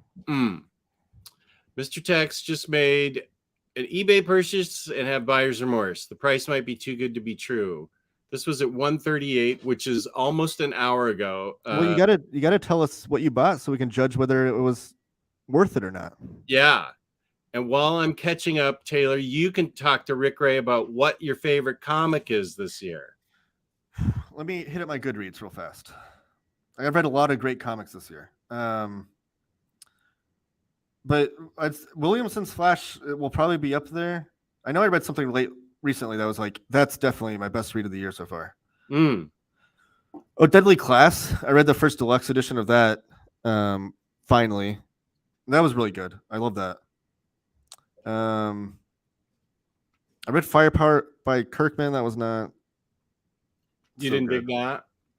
No, it was. So Kirkman, which I know you have your issues with Kirkman too. Yeah. But have you read Firepower? I enjoyed it, yeah. So there was a few times in there where like it seemed like he just threw in a twist just to have a twist, even though it made no sense whatsoever. There was no like threads being planted for you to like when the twist happens, you're like, oh, it makes sense now. Like I see. Oh, I could have seen that. Why didn't I see that coming? Yeah. And it seems like he's just like, wait till they see this coming. I'm going to throw in this twist, and they're never going to expect it. And it's just like, what? And then there's this like warring like martial arts clans, and in the beginning of the story, and by the end of the story, it felt like they switched sides to where they both had the same lineups of clans, but they're just on different teams now. It'd be like the 90s Bulls switching with like the Utah Jazz and just switching rosters and wearing different jerseys. So it's just like, what is going on? So going through my Goodreads. This is a good goal for Mr. Tex, yeah. To answer Josh's question earlier, I think the indie book of the year right now is probably Sammy Harkham's Blood of a Virgin. Which have you read that? That's something Cycle sent me. Okay, I think that's like the indie book of the year. Okay, for sure. Me see if I can grab that. It's really super oversized. Let's see. Yeah. This thing. Yes. Oh, that's a different cover. Or did it have a slip? Oh, I don't know. This is what he said. Oh, that's one issue. Okay, I think that might have. I wonder if that collects the entire story. Because Sammy Harkham has like a Cricket's Color Special #1. Okay, yeah, because Sammy Harkham has like an anthology he does called Crickets, and Blood of a Virgin was like it's like Daniel Klaus had a Ghost World was like serialized through 8-Ball, and then it was collected on its own later. The story ran in Kramer's Ergo Volume 10, published by. Wait, so is this all of Blood of the Virgin, or do I have to go look for 9 other issues of it? It won't be 9 other issues. I don't know. I don't have that copy, but the hardcover, they just released a hardcover that collects the entire story. And that's what I'm talking about when I'm saying indie book of the year. Let me see the spine of that. There isn't one. Okay. Yeah, it's probably like I want to say it's like a 200-page book. So that's not this. This is Cricket's Color Special #1, written and drawn by Sammy Harkham. It looks like it's just maybe a short story from it. Yeah, it must be like just one of the stories from the whole thing, which I haven't collected Cricket, so I'm not super familiar with how many issues it ran through. Rick Ray knows about Blood of the Virgin. I'll ask. Where is Psycho Cleveland? He should be here today. I know. But the hardcover though, it's only $30 cover price, and it's published by Pantheon Graphic Library, and they did a lot of they've published a lot of Klaus stuff and So you're saying I need to get this in hardcover? Yeah, you should get the Or read hardcover, the read the whole whole story. thing? I mean, that's Rick still cool Ray, to have, though. Rick Ray, help me out here. Schwackham did a reverse jest. Selling books before a solicitation for a collected edition of it has been announced. Ultimate Spider-Man Volume 4. Here's hoping. Oh, I've done that before. Sometimes I do that in hopes, like I do it as like a fun gamble. So I'll sell the trade paperbacks, and I'm like, man, I'll be really excited when they announce an omnibus, and I'll be able to reread it again. It'll be an exciting adventure. So because sometimes you need shelf space, and if I've read it, let's take that gamble. Yeah, I've done that before. Here's your show. There's your channel, which Thank I also you. have a link for. The super producer. DJ super producer DJ Seth. Year 2 is great. That's a hill he's dying on with Omar. Wow. Okay, DJ Seth. Year 2 is something. This show is well worth the effort. Could use some towels, Savlon, and some bandages. Savlon must be British antibacterial cream or something. Yeah, I don't think we have that here. And Josh is saying, walk it off, dude. Excited for Jess to read this at, what is that, military time? 1426? 226? You're almost there. It's 228. You almost got it exactly right. Good Man, job. Go buy a lottery ticket, Josh. Elon, Yep, artist editions are an expensive whole, but I love every one of mine. That's what's important. I will say IDW has been doing a cool thing where they do artisan editions, and they're still oversized, but they're smaller trade paperback versions of their artist editions. And they're like $40 cover price. So I've been collecting those because you still get like that cool original art. It's not the same size as like what the original art was drawn at, but you still get that. So I think I might wait for one of those to come out for the year 1. I don't know. Michael just bought Carmen. Good at his LCS. I love that book. This is a very much of a backhanded compliment. Doomsday Clock was way better than Batman Year 2. Okay, I'm not coming over to Scotland now and helping you bag and board your books. How dare you with this? Wait, no, he said it's better than Year 2. Well, anything's better than Year 2. Was way better than Batman Year 2. I mean, there's only 2 people in the world. One of them's in here today, DJ Seth. And the other is just back from Japan. Absolute Doomsday Clock is a nice addition, Jess. And it comes with standalone news cuttings. What does that mean? It sounds interesting. Yeah, I don't know. These news cuttings are what I want to read because they're part of the world building that I thought was so cool. Yeah, I heard that about I think on Very Fine Conditions overview of the 3 Jokers Absolute. He said that some of like the news articles and stuff in the panels are easier to read because it's the Absolute version. Which I've not read 3 Jokers either yet. I haven't either. But I might get that Absolute as well. Organic Price Books keep sending it to me. And I keep saying, why are you sending this to me for the 3rd time? Cut it out. I'm not going to read it. Oh, you don't want to read 3 Jokers? Well, not really. I don't know. I just heard so many mixed reviews about it. I'm just okay. I mean, it probably would only take me half an hour to read, but I don't know. Maybe I don't know. Are you just jokered out? Oh yeah, I've been suffering from Joker fatigue for like 3 years. Yeah. And now you're throwing 3 at me? I thought it was an interesting idea at the end of Justice League New 52. That was cool. But that's really all I have to say about it. I love Doomsday Clock. And after reading it again in the Absolute format, I went ahead and pre-ordered the upcoming reprint of Watchmen. Yeah, Absolute Watchmen's a great addition. Having read Watchmen at Barnes & Noble 20 years ago and finding it just okay, do you need Watchmen in your collection alongside Doomsday Clock? You need Watchmen in your collection just to have it in your collection. Yeah, I kind of agree with that. Mr. Awesome, you are you're a collector that has really good taste, I think, and I feel like you like the older stuff and older newspaper strips. So when you read Watchmen, if you didn't dig it that much, try and pretend you're me 40 years ago when it, oh my God, is it 40 years ago? Almost 40 years ago. It came out in like 1980. Wait, Watchmen 1986? Because I was collecting it in singles here and I didn't move here until 1986. Okay. So you're bored with the Bronze Age Justice League nonsense. You're questioning comic books existence at all and why you have all these comic books. So this is me. So pretend you're me. And there's stories for like 8-year-olds and 12-year-olds, and you're like, really? Do I really want to keep seeing these things? And then boom, Watchmen comes along with Dark Knight Returns, and then just completely changes the game, makes it relevant, interesting, surprising, grown up. And when I say adult, I don't want to use adult because that always gets a bad connotation. Same with mature. So I'll just say grown up.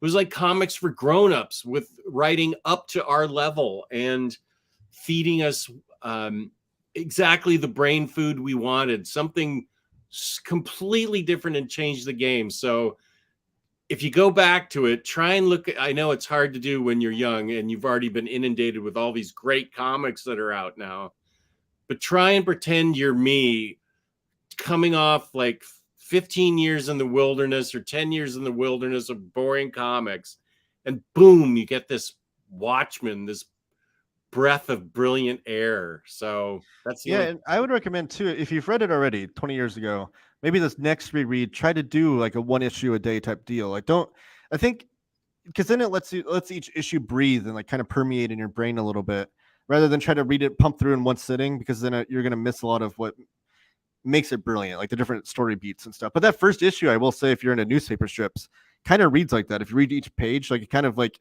has like a punchline at the end of each the ninth panel. Like they kind of made it that way, which that's one thing I love about it too, is like there's a different issue gimmicks kind of in there too, which you don't notice unless you reread it a number of times like I have. Like there's like the Fearful Symmetry issue where the first, like the way the page layouts in the first part of it are like mirrored how they end on that issue, right? So they all meet in the middle when the 9-panel grid's finally broken, for that one great scene, which I don't want to spoil. But I would say that if you've read it before, like 20 years ago, and you didn't really understand what the buzz was about, maybe try to read like one issue a day, like that. Maybe let it kind of permeate a little bit. Yeah, I think Super Laugh Hard's agreeing with you. Watchmen gets better the more you read it. I first read it when I was too young to fully appreciate it. It has been fascinating to read it as I have aged and matured. Yeah. Mr. Awesome says thumbs up. The universe called Comic Slayer here. James mentioned Squirrel Girl, the Omni. So I heard the universe called me to be here. Hello to you both. Hope you're well. Hello. Yeah, that is something that's going to get done before the end of the year. I need to read Squirrel Girl after Justice League International. What else is over there that I promised? Oh, and Secret Invasion and Scalped. So yeah, I can. Oh, but Kristen and I also need to review Ecstatics. Oh, we haven't read that yet. Oh, it's so good. That's everybody loves that book, and we really want to read it. I think Kristen hasn't read it either yet.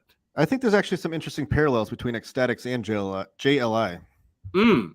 So okay. Maybe when you read them both this year, we can talk about the parallels. Okay, that sounds good. As Jess says, you'll get a lot more out of Doomsday Clock if you read Watchmen. I think the OG Watchmen is one of the best comics of all time. Now, here's a person that loves Watchmen and loves Batman Year 2. So I get all kinds of viewers. All kinds. And everybody's opinion is valid. I thought you were about to bring Omar on. No. No. I'm rereading Coda in the HC format, and it's better than the first time I read it in floppies. I need to read that, because one of your first videos I watched was you talking about that, and it's Si Spurrier, right? Yeah. And I think it was a video where you talked about a lot of his different comics and whatnot. But that hardcover disc came out, and I was like, oh, it's all one and done. That's nice. But then they just announced they're doing a new series. So, did you Well, see that? I think I did, Yeah. which is fine. But this is one and done, and you can enjoy it on its own. Maybe I'll need to pick that up then. I think you'd really like it. I love it. Mr. Terrific Actor is Darwin from X-Men First Class. That doesn't mean anything to me. Did I like that movie? What First Class? It was kind of like the reboot. With the younger guys? Yeah, James Mangold. Okay. And I can't remember who else. I like those movies. I especially liked what was the time travel one? Oh, Days of Future Past. Yeah, I like that one. Yeah, that's a good one too. I like this idea of Easter eggs, but please do some editing. Are you talking? No. What? Do some editing? What? I don't do any editing. All you need to do is put little post-it notes on the pages so you know which pages to flip to. That's exactly what I'm going to do. And I'll reference how. Yeah, no, I'm not editing. Josh, what do you mean? What do you mean by that? What do you mean by? What does that word mean? Yeah, editing. Mr. Riley, sir. Hello from Germany. Hello. They're going to get me to watch a damn Superman movie because I love Nathan Fillion so much. Okay, and I wrote Jessica, and am trying to get her on board for a Superman video because I know there's somebody else out there that likes Superman as much as I do, and that's Jessica. Hot Girl's Dora from the live action movie. Haha. Second Latina Hot Girl. Justice League cartoon was first. Oh. Okay. Okay. That sounds great. Actually, I think I saw her in the Legends of the Hidden Temple movie. Did you watch the game show back in the day, in the 90s? Legends of the Hidden Temple? It was on Nickelodeon. No. That would be my daughter was in charge of whatever we watched when she was little. I remember that one panel show, Figure It Out. We liked that, but I never. Yeah, it was in that same era. But it was like a game show, and there's like different teams, like the Silver Monkeys and Purple Iguanas or something. But the whole thing was like you're going through this like fake Indiana Jones kind of adventure, trying to find treasure and stuff. That sounds fun. But there's a live action movie that was based on it that came out just a few years ago. It's actually pretty enjoyable for a kids movie. And I think it had that same actor in it, though. The girl that is Dora the Explorer. Yeah. Oh, okay. I could be wrong on that, but I think it was the same actor. I don't know why I'm showing this. The real question is, did Nathan Fillion make me happier than Superman makes me sad? What? How are we friends? I don't understand. Okay.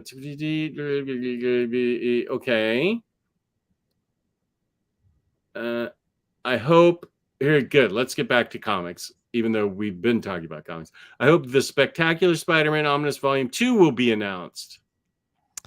I mean, that'll be pretty much the Roger Stern omnibus, right? I mean, it would have maybe more. It would be mapped out differently, but the first Spectacular Spider-Man omnibus butts right up against Roger Stern's omnibus. Okay, and then what? And so then Roger Stern, and then what would be after that? I don't know. There's some time in between that and J.M. DeMatteis's run. Oh, okay. And that hasn't been collected after Stern, but I think a volume 2 would just be a remapped version of the Roger Stern omnibus. Okay. Is that out of print? It's again, or is it still in print? Oh, I don't know. I own it though. Well, then that's all that's important. If someone wants to buy it from me, I'm trying to get rid of books, but it's already packed away though. So they're bagged, but they don't all have boards. Sadly, the bags need replacing. Okay. I need to come over there and help you. I love doing that. It's because the older you get, the more crap you have to move. That's correct. That's true. Things get harder as you get older. At least knees, hips, and straight spines last forever. Sure, Freddie. If you get plastic ones, they do. Yeah.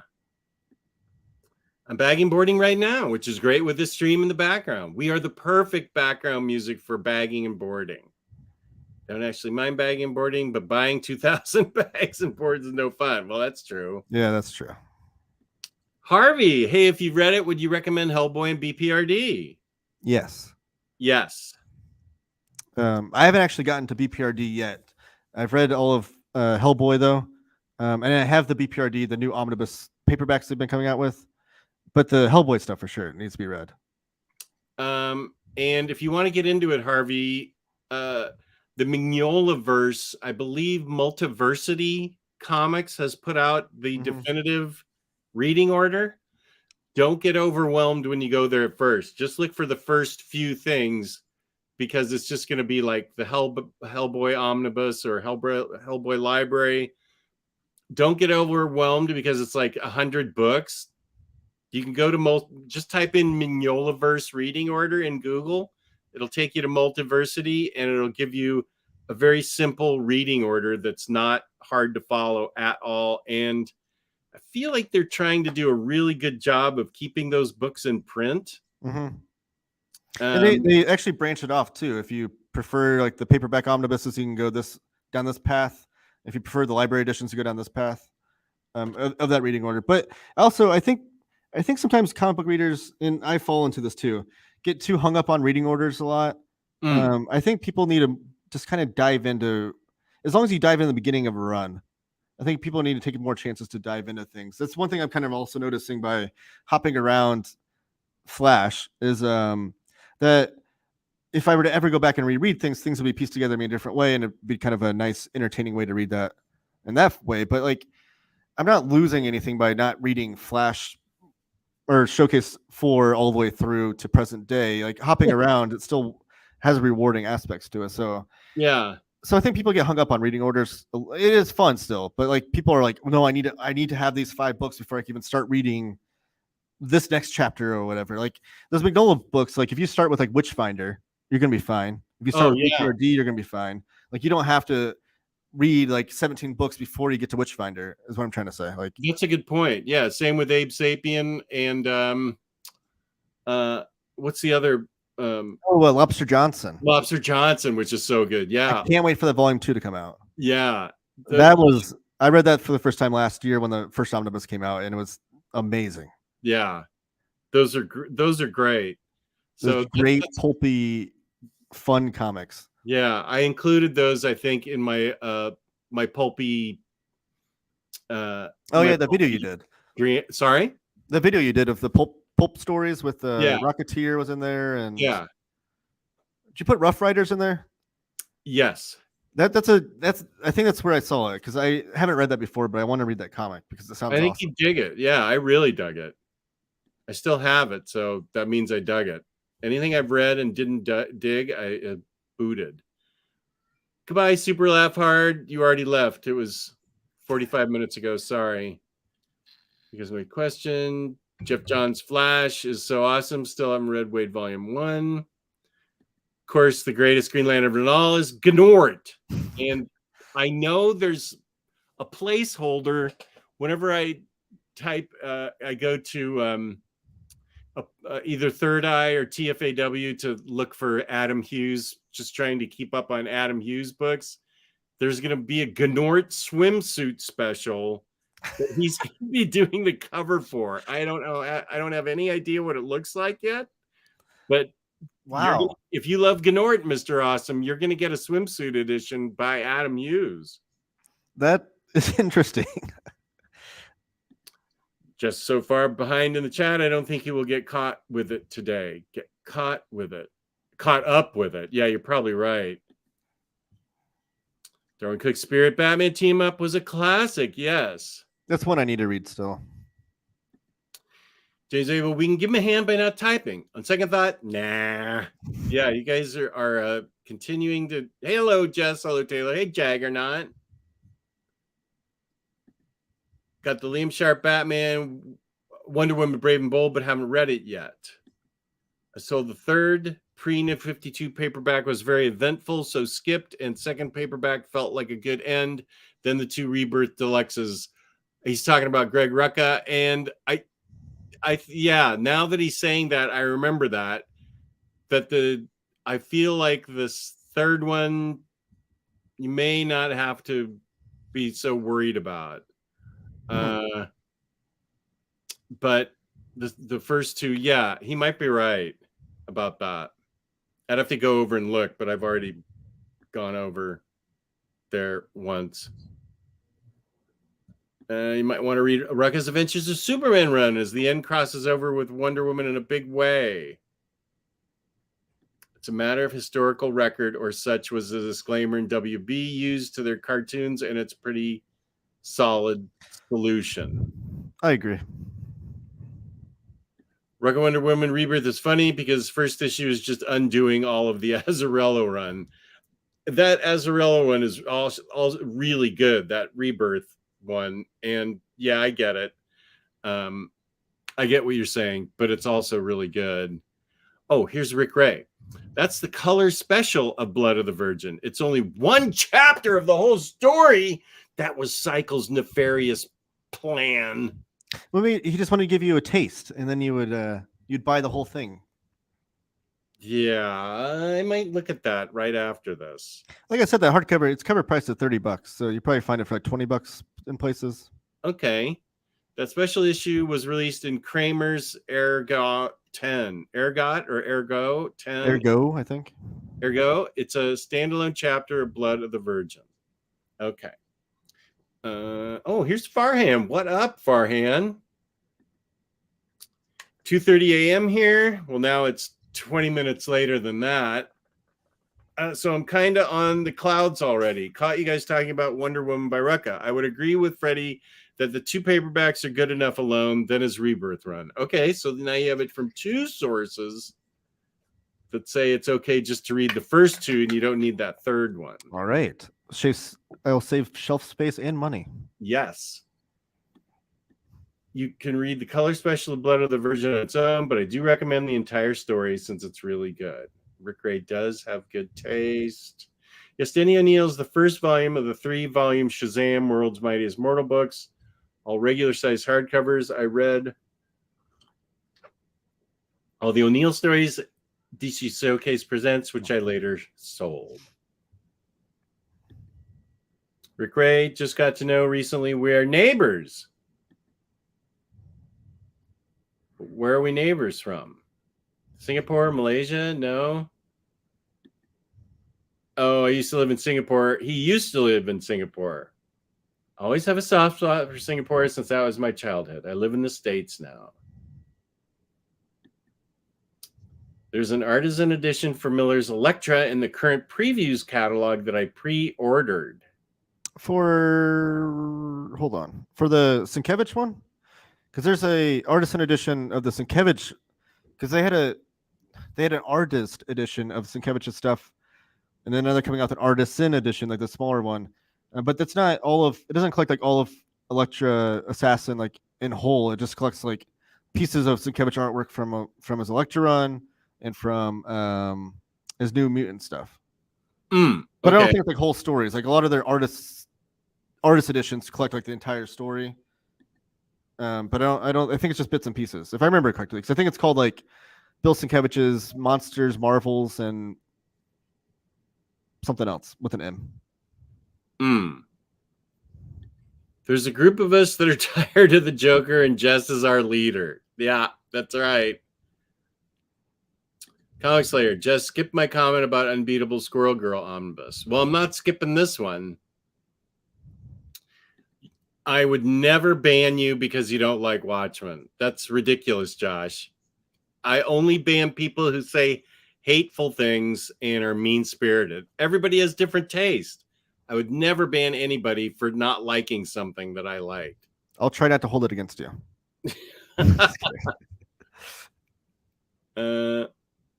Malaysia. I said something well. Okay. Oh, okay. Maybe that was put yourself where I was when you want to read Watchmen. Great Watchmen rant.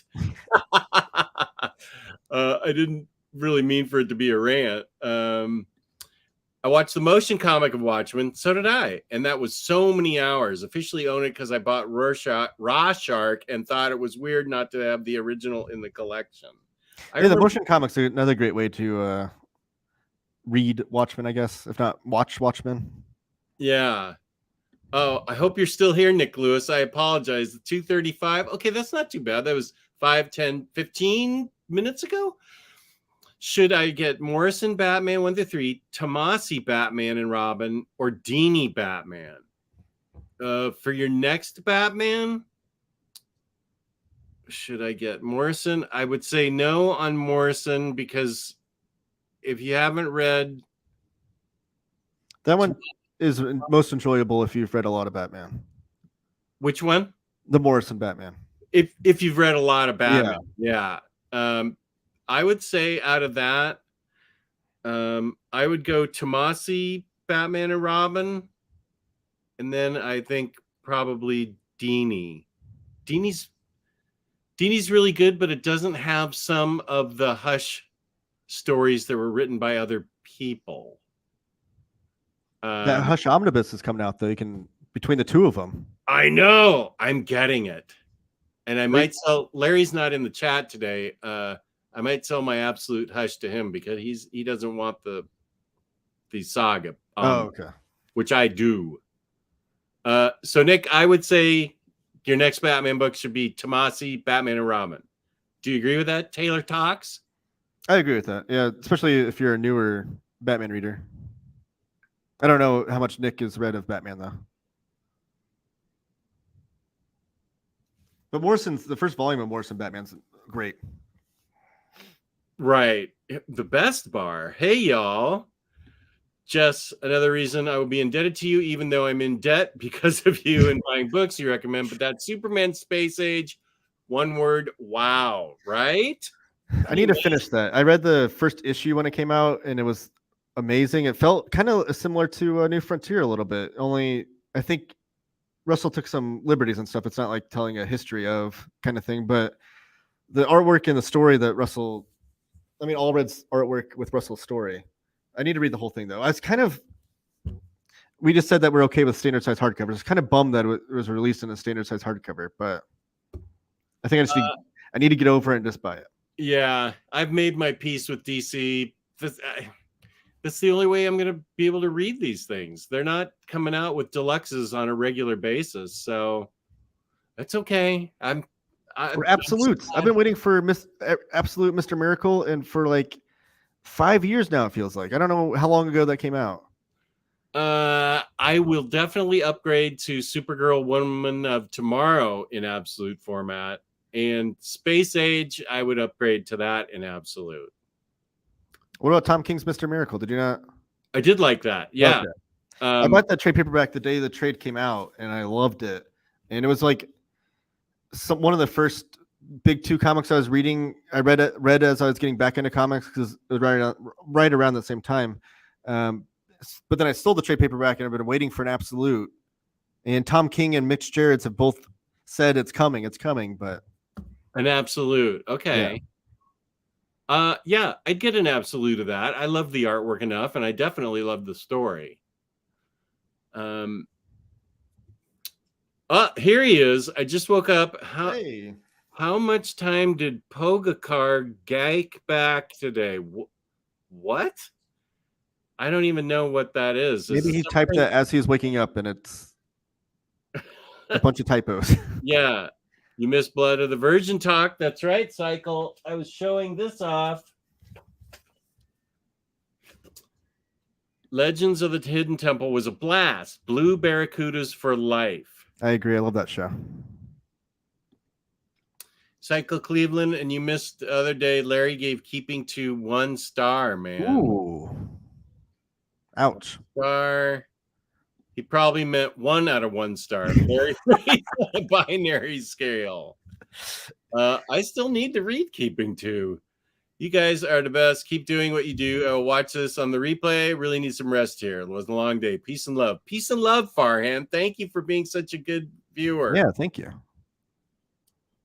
Who threw water on Cycle? He's having a meltdown. What's happening? See, Farhan, nice seeing a Southeast Asian comic collector around here. Bye, Farhan. Thanks, guys. I feel like doing 2 shows in one day when I'm now on night shifts is a personal attack. it was my nefarious plan to get me invested in this so that I have to buy. Now, is the hardcover this big or is it smaller? No, I think it's a little bit smaller. That looks like treasury sized almost. Yeah, it is like just about. The hardcovers, I think it's. I don't obviously have it with me. It's a little bit over. It's not standard size, but it's also more squarish too. It's not like your standard comic book size. Oh, okay. But it looks to be a little bit smaller than that. Bunk, what up? Let's see, how long ago was that? I'm not too far. I'm 20 minutes behind. That's better than the hour. What's up, Omni family? On a family weekend trip right now, but I'll catch everyone on the replay. Hope everyone's having a great start to their weekend. They are. They're watching us. I just love that name, Bunkmaster. Bunkmaster B. Also, I pulled these books out to show you some of the art in it because I told you about the existence of these books. Yeah. That I only found out about a little bit ago. I know. I still haven't gone to my half price books. I told you they have those. Right. I need to hunt them down. Those are out of print now, right? Lightly, yeah. I think if you got them for cover price, they're 20. Well, this first one's 30. Wait. No, the second one's $30. This one's $20. And I bought them from a guy, and these are in brand new shape. I got them from a guy on the Omnibus Collectors Facebook group. He sold me both for $35, and which I thought was a good deal because I didn't even know these existed. And it's all Carmine Infantino art with Paul Kupperberg. Let me highlight myself. Paul Kupperberg writing. So I had no idea that Infantino came back to DC. It's like 70s era, right? Supergirl approved by the first electrifying issue. Okay. 2016, 1982, 1983. Oh, 80s then. Yeah. So I got this because I love Supergirl and I love Carmine Infantino. And how many issues are in both of those? I will tell you in what this doesn't say here. Let's see. I mean, it doesn't look like he missed a step on the artwork. It looks this great. is 1 through 12. And then this is thicker, much thicker. Volume 2 is Daring New Adventures of Supergirl 13, Supergirl 14 through 23. We'll look to see how many issues that run lasted for. Oh, yeah.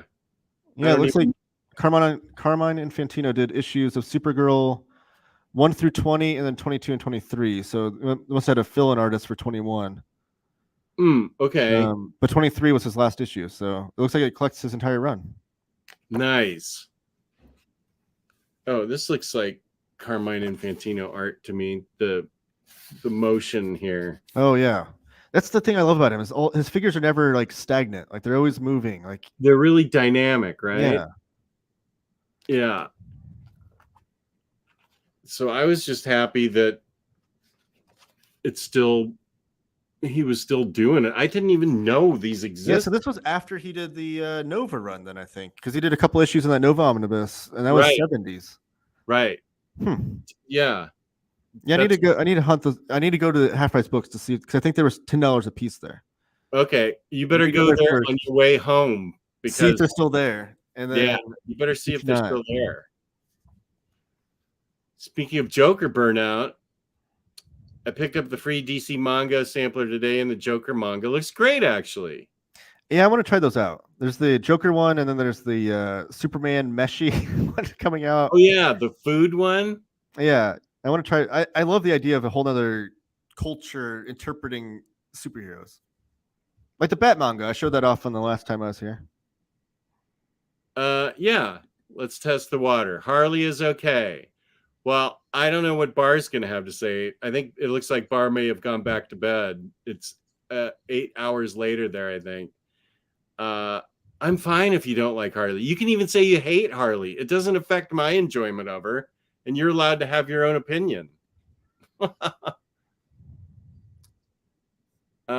Nick has read Year One, Loeb and Sale, and Snyder Batman. Okay. Well, then, if that's the case, Snyder takes place after Morrison, but Mm-hmm. but concurrently / kind of before the Batman and Robin Tomasi, right?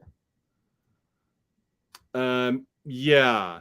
Like it Batman, starts off before the Tomasi run, but then they kind of blend together towards the end of Snyder's run. that sounds right. Yeah. So if you've read the Snyder run, I think the next step would probably be for sure that Tomasi omnibus. Yeah, and then the Dini one I think can be read after that. Yeah. But I think I don't. When do you recommend to somebody that they read the Morrison stuff? I don't know, because I that seems to be a run that people either love or hate. Like it's Yeah, not there's no in between. And it right. seems like the people that love it have read a lot of like old Batman mixed with new Batman, which is really the way to do it. Which again, I said this on the last time I was here. I wish that Black Case book was still in print because I feel like that would be that would be all people would need. They just Yeah, read that trade paperback and then they get everything that Morrison's going to talk about in his run or their run. But I don't know. I wish that was in print. I don't know though. I think it's just one of those. I think most Grant Morrison people, again, comic book readers, I feel like tend to stay away from their runs because they're like, well, I need to read all this other stuff before I get into Morrison's run because they reference so many other things. But I feel like you just dive in and if pick up what you do or pick up what you don't. It's like the Justice your philosophy when you're reading X-Men. It's like yeah, if you get to something that you don't understand because it's referencing something from 15 issues ago or whatever, just like, okay, that happened and move on. yeah, exactly. Just read Tomasi Batman and Robin Omnibus, and that was really great. It dipped a bit with the Two-Face arc, but picks up again after that. Elon, this is a good. I think Black Mirror is a good suggestion. That's yeah, that's a Dick Grayson as Batman one. So yeah, Killing Joke is amazing. I'm a big Alan Moore fan, so anything Alan Moore I'm okay. going to recommend. Yeah, I want this to get an absolute. Elon, okay, he's read Black Mirror and Killing Joke. Okay. Thank you for your sacrifices. I will hold out for Deluxe. Space Age needs a Deluxe just so the format snobs will finally read it and give it its due. I cannot imagine being a format snob and not reading that amazing book just because it's standard hardcover. That is ridiculous. Yeah, I think that if I'm waiting for a different format, I'll at least read it digitally. Like I won't just like refuse to read it until. Yeah. I'm still waiting for Jim Lee's Superman Unchained to get an absolute. It has to get one, right? It's Jim Lee.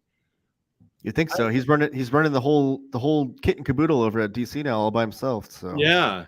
And I'm one of the few people that actually like Superman Unchained, so I agree with that. The art is great, and I still like Scott Snyder's writing. Cycle is talking about the cycling race Tour de France. Oh, okay. Okay. I'm a deluxe over absolute guy, so hopefully DC rewards me by punishing me with a double dip of Woman Tomorrow and Space Age first. I don't know that I would upgrade those to deluxes, but I would definitely upgrade both of those with absolutes. Woman of Tomorrow probably. I'd be shocked if it doesn't because James Gunn's already said they're adapting that story. So that's got to get some sort of treatment like that. Space Age, I don't know. I hope so, but I don't know that that'll be a priority to give the absolute treatment. Yeah. Unless it's sold like gangbusters, maybe. I don't know. Daniel, how's it going? Oh, with his doggy. The Nightmare Joker book was really funny. Nightmare. Is that the manga one? Oh, is that what we're talking about? I don't know. I bought Keeping Two on Cycle's recommendation, and now Larry and Kristen didn't like it. Guess it will have to be my next read. Oh, Kristen didn't like it either? No, she had thoughts, and Cycle agreed with those thoughts, and so we decided not to make it our book club book for next month because Did Larry and Kristen review it on one of their shows? They did, because Okay. his story is this month's book. I need to. Have you read that yet? I haven't. Okay. Supposed to be awesome. I can't wait. Yeah. It's got fabulous art. I've been hearing nothing but good things about it, so I've been kind of putting that on my maybe buy to dabble in some more Wonder Woman kind of stuff. Yeah. I think maybe he reviewed it on his channel, but I don't know that Kristen reviewed it on her channel. I feel like she may have done it on Instagram or something. I don't actually. Where's super producer James Abel? Always wanted an OmniDog show about comics pre-Crisis on Infinite Earths. Could this be that show? It kind of was last time I was on. Yeah, we do sort of actually. I don't have them with me, but the Crisis on Multiple Earths books that you tipped me off to, I've bought all of them now. I've the last two thick trades on the way to me, but I have the 2 team up trades and then the first volume. So these are books that I didn't even know existed until I was on the show with Jess. I was like, man, that'd be a really cool collected edition. All the appearances of Earth 1 JSA meeting with Earth 2 Justice League, like just those crossovers in a collected edition. And you're like, actually, that does exist. Yeah, that'd be a fun read through for us sometime. Yeah, I've been slowly reading. I've read a couple issues. I need to read more, but I think because I read Crisis on Infinite Earths a number of years ago, and it just was like, I don't get it kind of thing. It's like I think I didn't know enough of DC's history to really appreciate a lot of the characters and stuff in it. But I think those are kind of like the perfect precursor to it. So I'm gonna read that, and then a lot of the other DC I'm reading, I'm gonna go back and read Crisis on Infinite Earths, and I feel like it would land better or land differently for me. Well, yeah, because that's what Crisis on Infinite Earths was trying to resolve, was all these bagillion different Earths existed, and it wanted to womp it all together down into like Earth 1 and 2 and then nothing else. And now, we've had some random Earths pop up here and there, but yeah, during the Bronze Age, we were getting all kinds of other Earths showing up. Well, now with Flashpoint too, that's kind of open its doors for possibilities of more, I guess. Right. Let's see.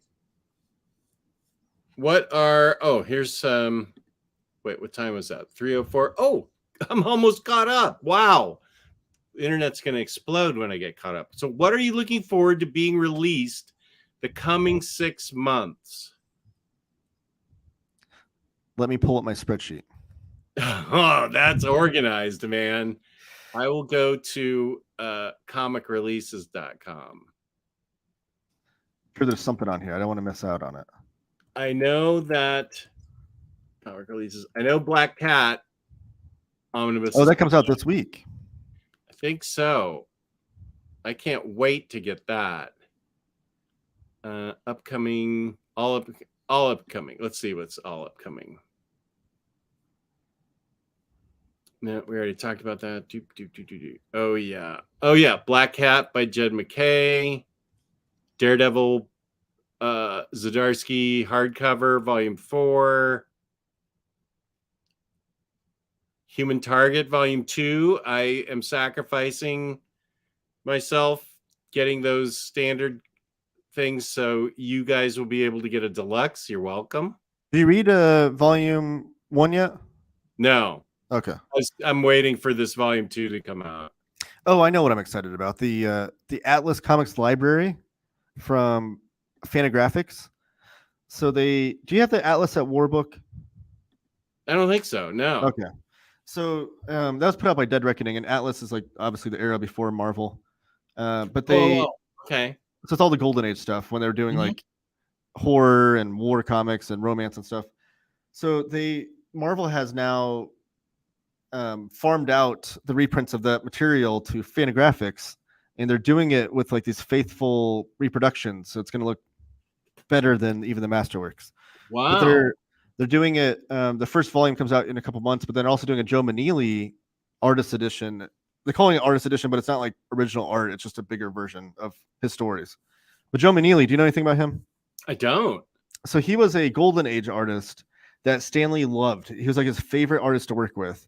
and apparently his artwork's just amazing. But he's tragically passed away really young, like his early 30s, Ugh. right before the Marvel Silver Age. So like he's kind of like the big what if, like Joe Manili. What if Marvel Silver Age happened with him as in the bullpen?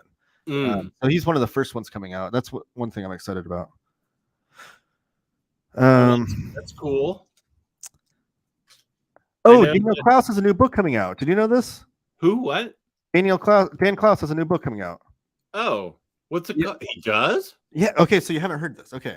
No.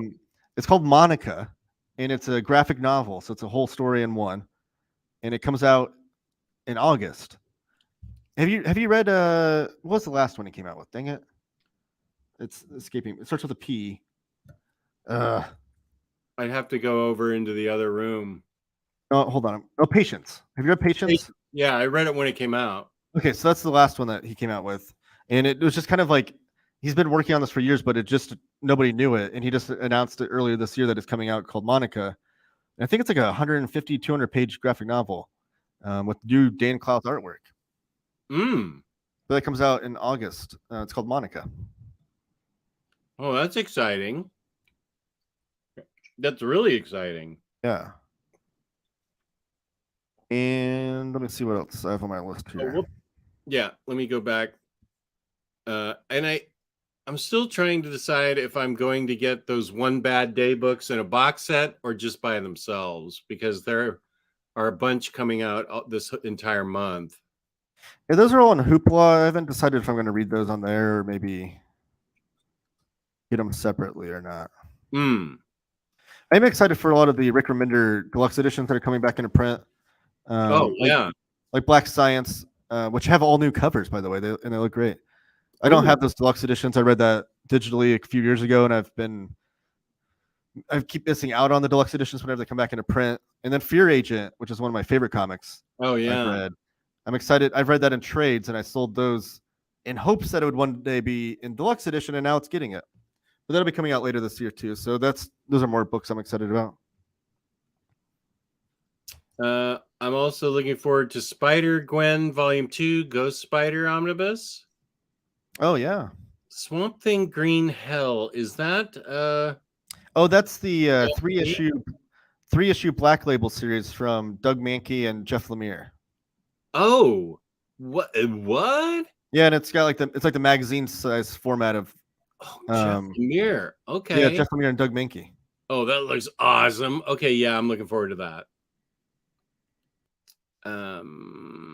Let's see. The box set. Yeah, I don't know.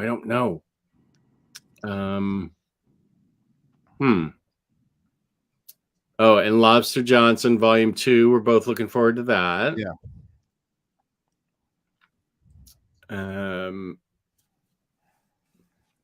Dr. Aphra Omnibus Volume 2. I'm looking forward to that.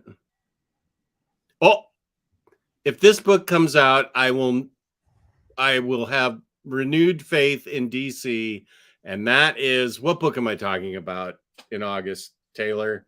What book has been promised for like 5 years? Shown, brought back. Shown, yanked back. Oh, it's DC. Oh, it's Batman versus in the TMNT. It's a Phantom Stranger omnibus. There it is. Phantom Stranger. Right. I knew you'd get it. Are you getting the Batman TMNT omnibus though? I am. Yeah, I enjoyed those. I read the first. Well, I think I read the first one by Tiny Onion. Yeah, I think he does the whole series. Oh, good. I really enjoyed it. No, Phantom Stranger though. That's due out in August. Yeah, August 28th. I'm definitely gonna pick that up because if I've learned anything from like the Spectre omnibus and Deadman omnibus, like those go out of print, and DC doesn't really bring them back to print very often, if at all. Yeah. So if you want the Phantom Stranger omnibus, like I do, I would recommend picking it up soon. Yeah, same. And it's got mostly Jim Aparo artwork, right? When Phantom Stranger was in Adventure Comics, I think that's when Jim Aparo did him.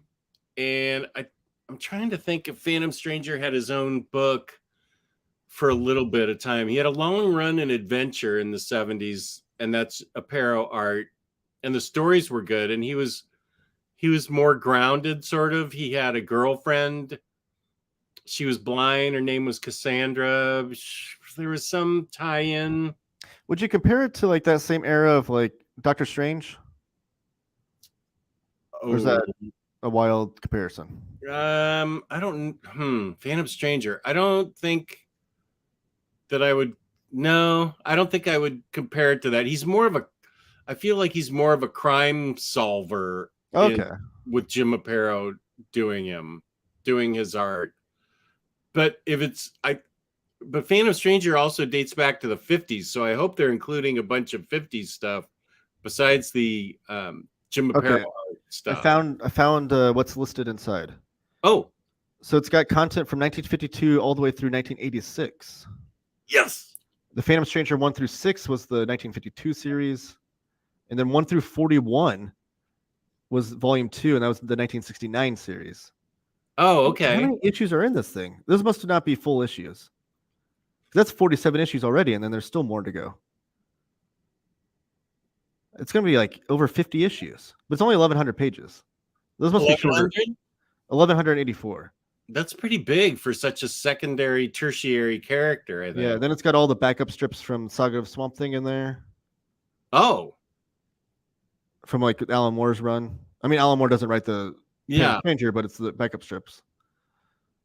I don't think Secret Origins number 10. Yeah, so it's got his initial 47 issues plus a lot of his appearances, and Brave and the Bold are in there. So am I mistaken? He wasn't in Adventure Comics? There's no Adventure Comics in here. Huh. Okay. I must be mistaken. I thought that he was in Adventure Comics. Maybe I'm mixing it up with something. He's created by John Broome and Infantino. He appeared in Showcase 80. 80 was his first appearance.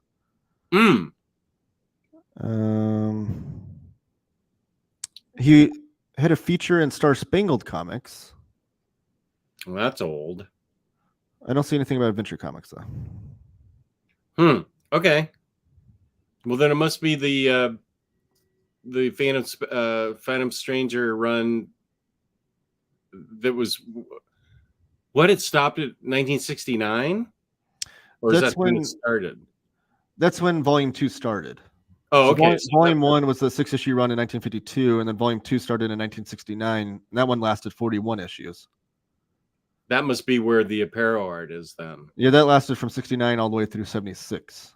Okay. That makes sense. I bet there's a bunch of good art in there. Yeah.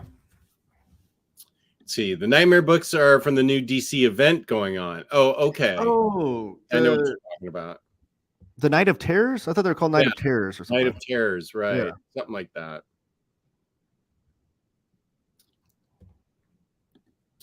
Hey, fellas. Hey, Ryan. Happy Saturday. Have you ordered Deadly Cost Deluxe Volume 4 yet? Not only have I ordered it, it's already over in the stack of shame. Ooh, I haven't ordered it yet, but I'm going to. I read the first deluxe and I loved it. And then I started the second one, and I don't want to spoil anything, but something happened where I was like, ugh, like, I don't know. I don't know if I want to keep reading this, but I'm going to anyways. That's a deadly Jack in the Box there you've got, Ryan. It took me a little bit to figure out what's going on there. Oh. Where's that from? It's like painted artwork. Yeah. Looks like it belongs on the side of like a van of like a metal band or something. Don't you find it peculiar that you want to read something more solely because everyone dislikes it? I have that sometimes, where I just want to like find out why it's so bad. That actually a good story about that. The Frank Miller, Jim Lee Batman, All-Star Batman. Oh yeah, I read that for the first time when it first came out because I had a friend that read it and said he said it was the worst comic book he's ever read in his life, and I was like, I have to read this if it's that bad. And I read it, and actually, with my expectations being so low, I was like, it wasn't that bad. I could definitely see the problems with it, though. It's not. You have to take it as like an Elseworlds tale, if anything, because it's not the Batman I know and love. But right, yeah. Oh, here's Comics Are Dope. Hey-o, love seeing Taylor on the YouTube channel of that other collected editions shop. Oh, on the live streams. Oh, Yeah. Oh, okay. I know exactly what you're talking about. Well, thank you. I appreciate that. Comics are dope. Good dude. I met him down at Yeah, that's BJ Kicks, right? at Heroes. He's a great fellow and he's got a great channel. Yeah. Didn't get the box. Nobody needs that. I agree with Barbara Gordon One Bad Day. I think I may just get the single hardcovers and make my own box. That box was an interesting gimmick though, because you buy the box with the 2 volumes in it, and then you're like almost enticed to buy every single one after that. Because you can't have a gap in the box. But then they're coming out with a completely filled box in August. Oh, they are. Okay. Including Killing Joke, aka Barbara Gordon One Bad Day. Well, I think the empty box came with Killing Joke and the Riddler or something. The Riddler, yeah. Yeah. Josh is looking forward to Mad Men Volume 5, then get caught up on Dark Horse Deluxe for me. Yeah, and Mad Men's going to be 6 volumes now. It was, and then it wasn't. And then it is now. I got confirmation from Mike Allred himself. He actually watched one of my streams from the other that BJ Kicks is referring to. It was like one of the greatest like fan moments I've ever had. He just commented on the video. I was like, "Hey, thanks for saying all these great things about Madman. It's actually going to be 6 volumes now." I was like, "You watched my show? Like, there's only like 2 people watching the show." And then I asked the owner of the comic book company in question that I'm working for, and Max, and he's like, "Yeah, Mike Allred buys stuff from us all the time." I'm like, nice. "Wow." Okay, this is fair. Patty told me not to chew gum, and I did, and so it upset Jimena. So I will not be chewing gum. That's a fair point, Jimena. Really? Does that annoy people? It annoyed her, and if one person picked up on it, there's chances other people picked up on it too. So yeah, I apologize, and it won't happen again. I pulled that gum right out of my mouth. I thought Doctor said Dr. Afro. No, I haven't seen that comic. There's a comic by Jim Rugg where he did called Aphrodisiac. It was like a 70s blaxploitation of comic. Also, if you get the box set, it'll overwhelm you instead of reading them as they arrive. That's true. Reading them like as they come in. Yeah. Just got Batman TMNT. We'll start it today after finishing Treehouse of Horror. Oh, that's another one I'm excited about. Volume 2 of that. Yeah, I saw that, and I really enjoyed Volume 1. Yeah, I had those old, like they used to have Treasury Edition paperbacks that I had all those of, and I loved them. And I was always kind of hoping that Marvel would do an omnibus, but now in hindsight, I'm actually really glad that they farmed it out to Comic Abrams art, because the presentation of that ominous omnibus they did was so much better than anything Marvel would have done. Yeah, the glow in the dark cover. Yeah, and it was really nice. Oh, this is an interesting comment. Have you ever read Faust? I haven't. I don't know anything about it. Oh wow, okay, because this is definitely the era of comics that I'm kind of surprised you haven't heard of it. It was like late 80s comics, but it's like the character of Faust looks kind of like. Do you remember the Amalgam universe when they mashed up Wolverine and Batman, and he's like Dark Claw? Sort of. Okay, so the Faust character. I didn't read it, but I'm aware of it. Yeah, the Faust character came out. It predates that, but I think Dark Claw was kind of made to be, kind of like Faust. But anyways, Faust is a character that looks like Batman and Wolverine mixed together, but the comic is like super ultra violent, ultra NC-17 rating, for like sexual content even. But it's like 80s like outlaw comics. But they're putting it into a complete hardcover.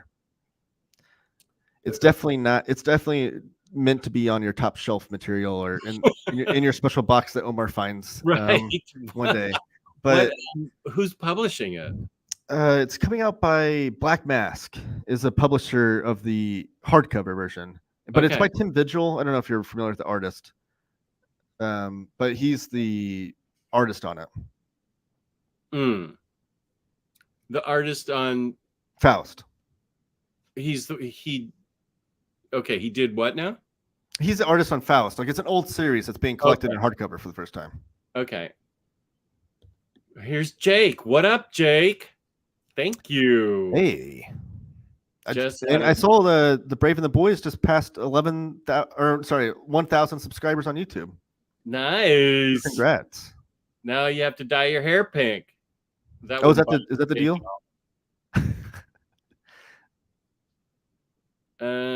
Kal-El, let's see. Oh, that's the Faust thing. I backed it on Kickstarter, but it looks like they did on Kickstarter first, and now it's being released in the direct market. I know not a manga fan, but I am loving Lone Wolf and Cub. I can see how this inspired so many people. That's a great manga, and it reads right to left. If you want to try out another manga, Jess. Have you guys read Alan Moore's Miracle Man? Yes, and the omnibus is great and amazing, and I recommend it for everybody. I read it. I haven't read it since it originally came out. I think I have it from Eclipse Books. You still have them?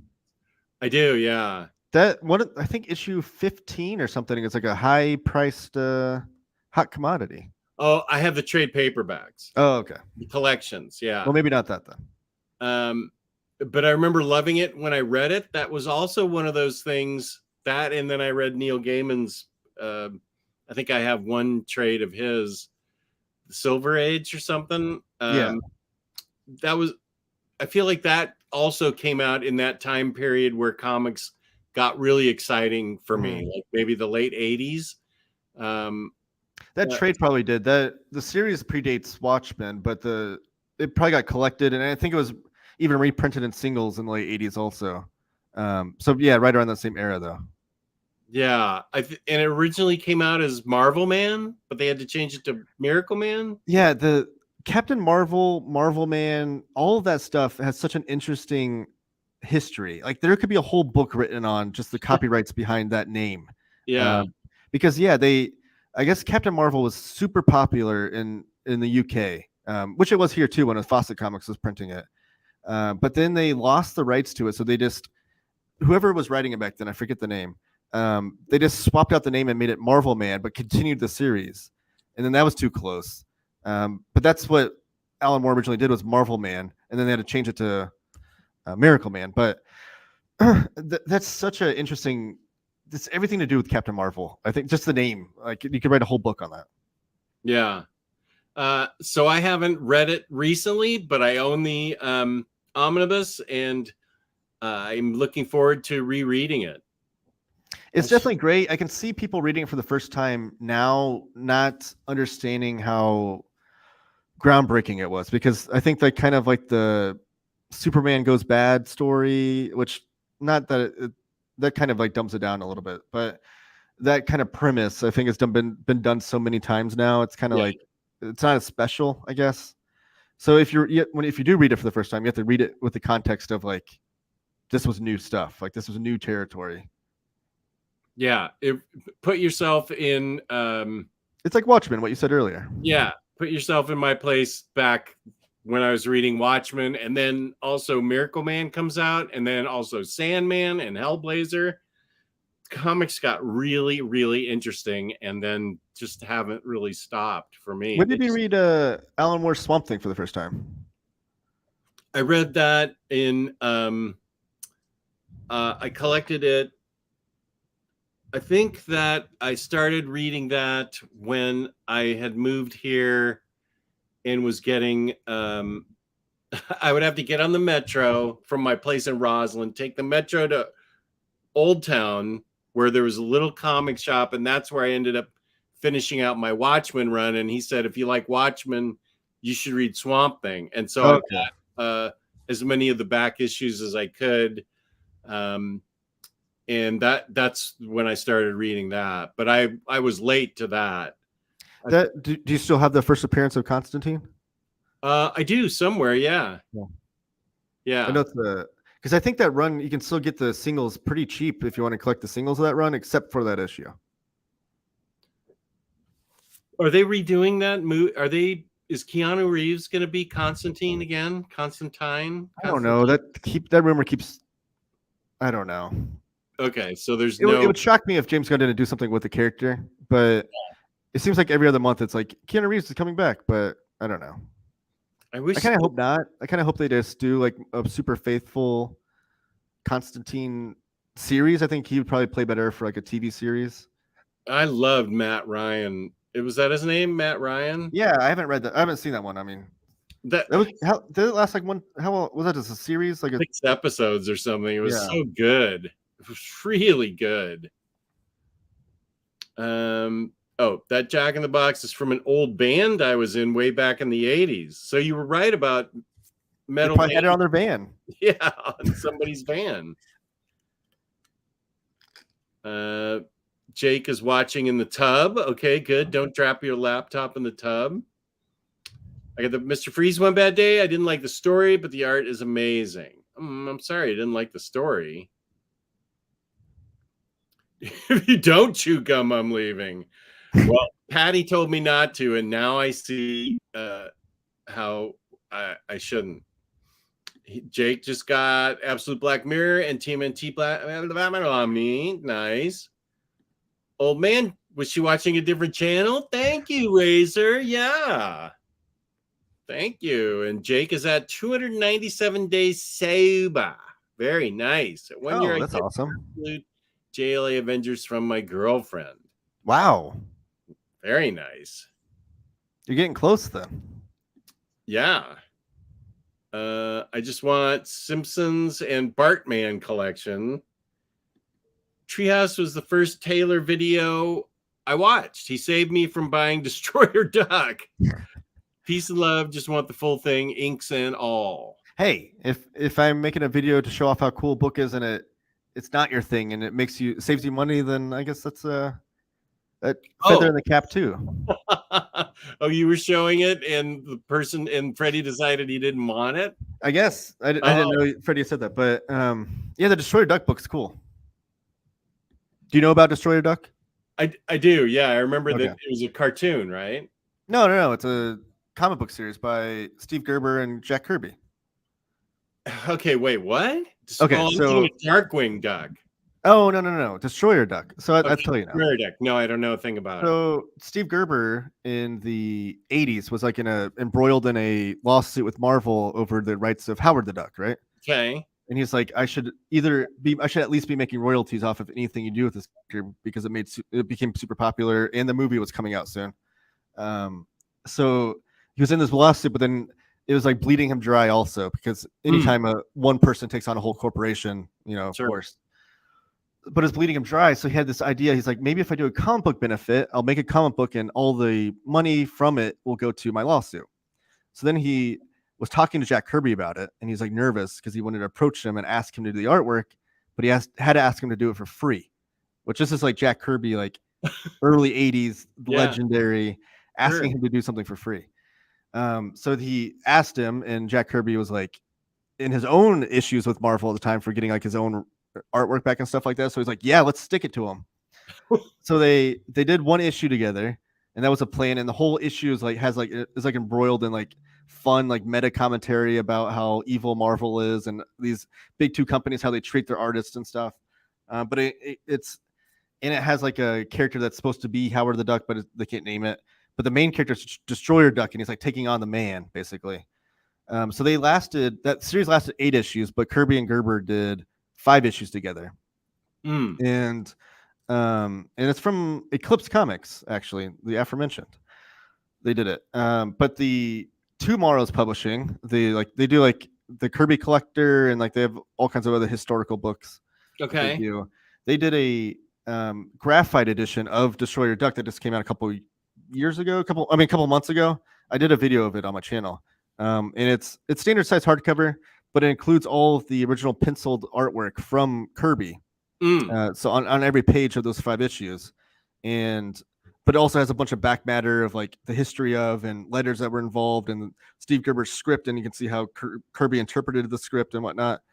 It's a really fascinating story of comics history. But I love Steve Gerber and Jack Kirby. It was like my most anticipated book of the year to come out, and then, but it's a really fun run. Like it's just a fun, knowing the back history of it. It's amusing to read.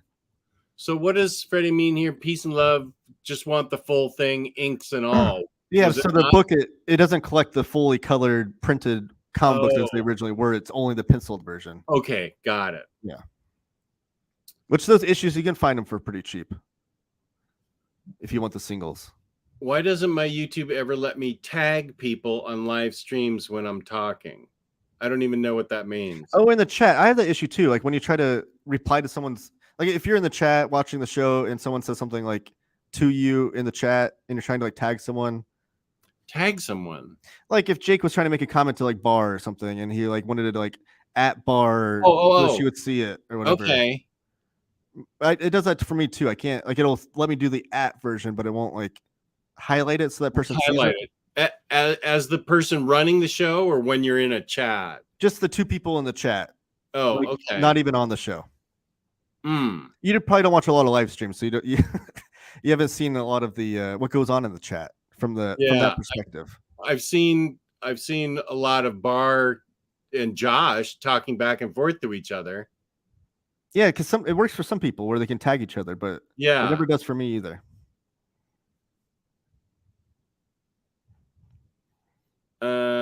I'm getting a comic book tattoo. You can vote for a suggestion on my community page.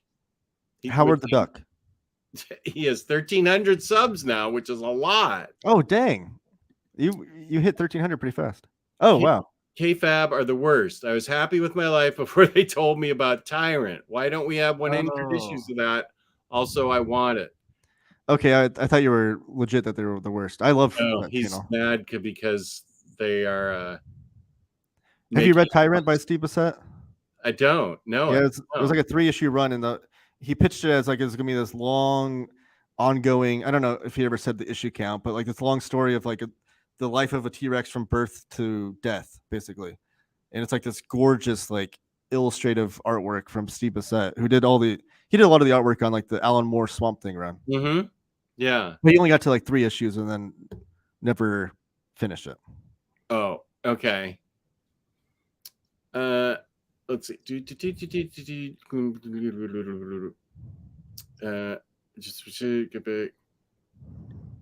Just got back. They didn't kick Taylor out of the library yet. No, they haven't. I don't know. I'm going to stick here until they do. This must be Miracle Man. I was baffled. Half the omnibus is extras. Yeah, I love extras though, so that didn't bother me at all. DC really needs to put a lot more of the Autobinder CC Beck, Captain Marvel stuff, or any of it. Really, I don't think they haven't. DC proper has not reprinted any of it. I don't think, besides like some of the facsimile single issues they've done. Yeah, probably forgot he was in there and locked him in. I do need to leave before they close the library. That could be it'll be like a sitcom episode where I'm stuck in the library all weekend because they're closed tomorrow too. So, you know, it's going to be a Just tattoo, Braven boys. Just accept it. Yeah. Get the OmniDog Judge Dredd logo. That'd be really cool. That would be. Let's see. If I got a Just tattoo, Patty won't let me back into the house. I think it's more Jess wouldn't let you back into the house. This looks like a good topic for our next show. Where would you rank Alan Moore's works? We could write down everything that he's done and we could rank them. If I would definitely be down for that because, like I said, he's my all-time favorite writer. So okay, I love Alan Moore. That's a good one, Elon. We can do that for the next show. Because I'm going to give a 5-minute warning now. I'm starting to fade, and I need to get energy for tonight's show. Have you announced your guest? It's just a good friend of mine. Oh, okay. Yeah, because I know you said it's a special guest. Well, it is. I think he's special. He's a good guy. Oh, I didn't know if there was like a big surprise or anything. Oh yeah, no, there's not. Everybody tamp your expectations down. He's just a really good guy, and it's not Tracy, the real estate agent. So or Mike Allred. No, it's not Mike Allred either. I hope Jenna Coleman's Constantine from Sandman next Netflix show. God, I haven't even seen that. Yeah, I haven't seen that either. They brought him back in Arrowverse. Oh yeah, he played Constantine a bunch already. That's right, and he does the voiceover for him in the DC animated. Yeah, and he did I know the big Crisis on Infinite Earths Arrowverse CW thing that happened. He was in that too. Later, oh wait. When I first started reading comics again, I bought the whole Alan Moore Swamp Thing run on eBay for $40. I later sold it for the same amount before the Constantine issue started being worth money. Oh, that's another good point. With the box set, you can get rid of the one bad day you don't like. Just making progress. An hour behind now. Making progress. No, 3:33. I'm like 10 minutes behind. We're going to catch up before the 5 minutes is up. Patty just did OmniDog's Vault promotion on Facebook. Seriously? Someone pay that woman. She did? Go Patty. Yeah.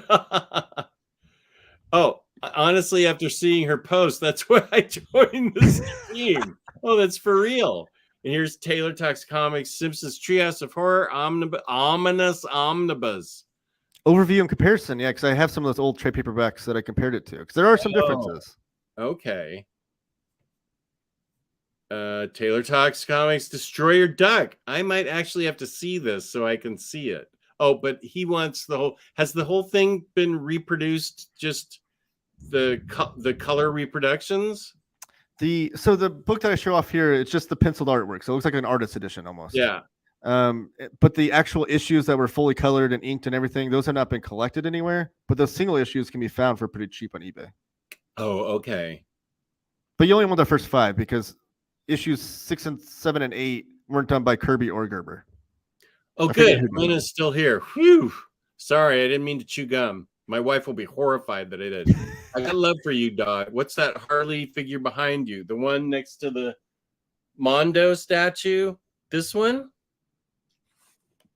That is a Mezco figure.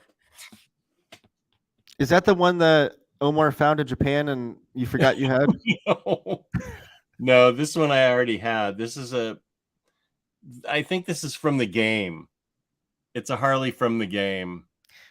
Here's a good question for you. Do you have any Flash figures? I have a couple. Yeah, I have a couple. Do you have like a definitive Flash figure you'd recommend? Oh, I don't have them out yet. I still haven't unpacked all my I still haven't unpacked a lot of toys yet, especially ones that were posed in front of books. But I do actually feel like McFarlane did a good I'll have to find it. It was it was Flash and who did he turn into? Was it Black Racer that he turned into in New 52 Justice League? I don't know. I've read that. Okay. I think Black Racer is like the premonition of death or something. But it was like a 2-pack. And the Flash figures are really good in that. I'll have to try and find that because I think those are really good. Because I'm not like a huge toy collector, but I like to have like a really cool toy in front of like a collection of books of that character.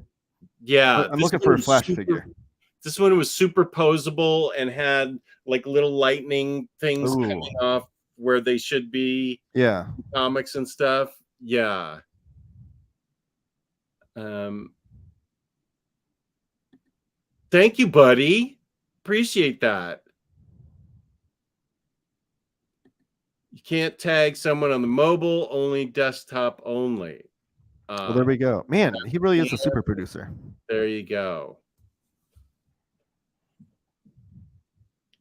I just manually type people's names. Doesn't let me on my phone or iPad. And we're all congratulating Jake. It is a huge accomplishment. Does anyone use Grubhub? I use DoorDash because I get the membership free from my credit card. Not the realtor. Calm down, Chad. Not me. Sorry, guys. Yeah. Too late. My expectations are at all-time high. It's just a good friend of mine who will probably be having the same kind of talk Taylor and I are. No, Cycle won't come on the show first of all, he can't tonight because he's got the night shift, but he also has concerns about his job appearing just as the most special guest he has on. Oh, thank you, Cycle.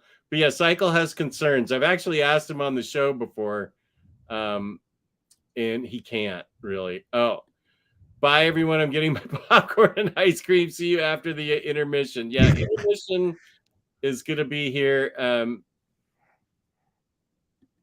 Who's Josh Pettinger? Oh, that's the artist for Goiter. Oh, yeah. It's not that person. There it is. Oh, it's Red Death, not Black Racer. Where did I get that? The Flash Red Death 2-pack. Look that one up on Big Bad Toy Store and see if you like it, because they're very posable and they look really cool. Their faces are cool too. Awesome. Yeah, definitely. I need to write that down before I forget. So actually, I'm about to pass out. So if you want to email me, OmniDogsVault2@gmail.com. Remember my code OmniDog at Organic Price Books. 5% shipping 3 or more books together. OmniDog ship it together. And you can find... Oh, Red Death is the metal one. Black Racer is the embodiment of death. Okay, thank you. Yeah, this is the one I was talking about. It looks really boss. You can find Taylor Talks Comics channel in the description down below. And I'd like to thank Taylor for being here today. It was a lot of fun. I never feel like we even have to have a topic, because we're just going to have fun talking about comics in general. And I love that. I mean, like I said, I can talk about comics all day. So anytime you want to have me on, I'm game. Great. Well, I already have somebody for tonight, and it's not Taylor, so don't get double. That would be the ultimate twist. Yeah, it would be.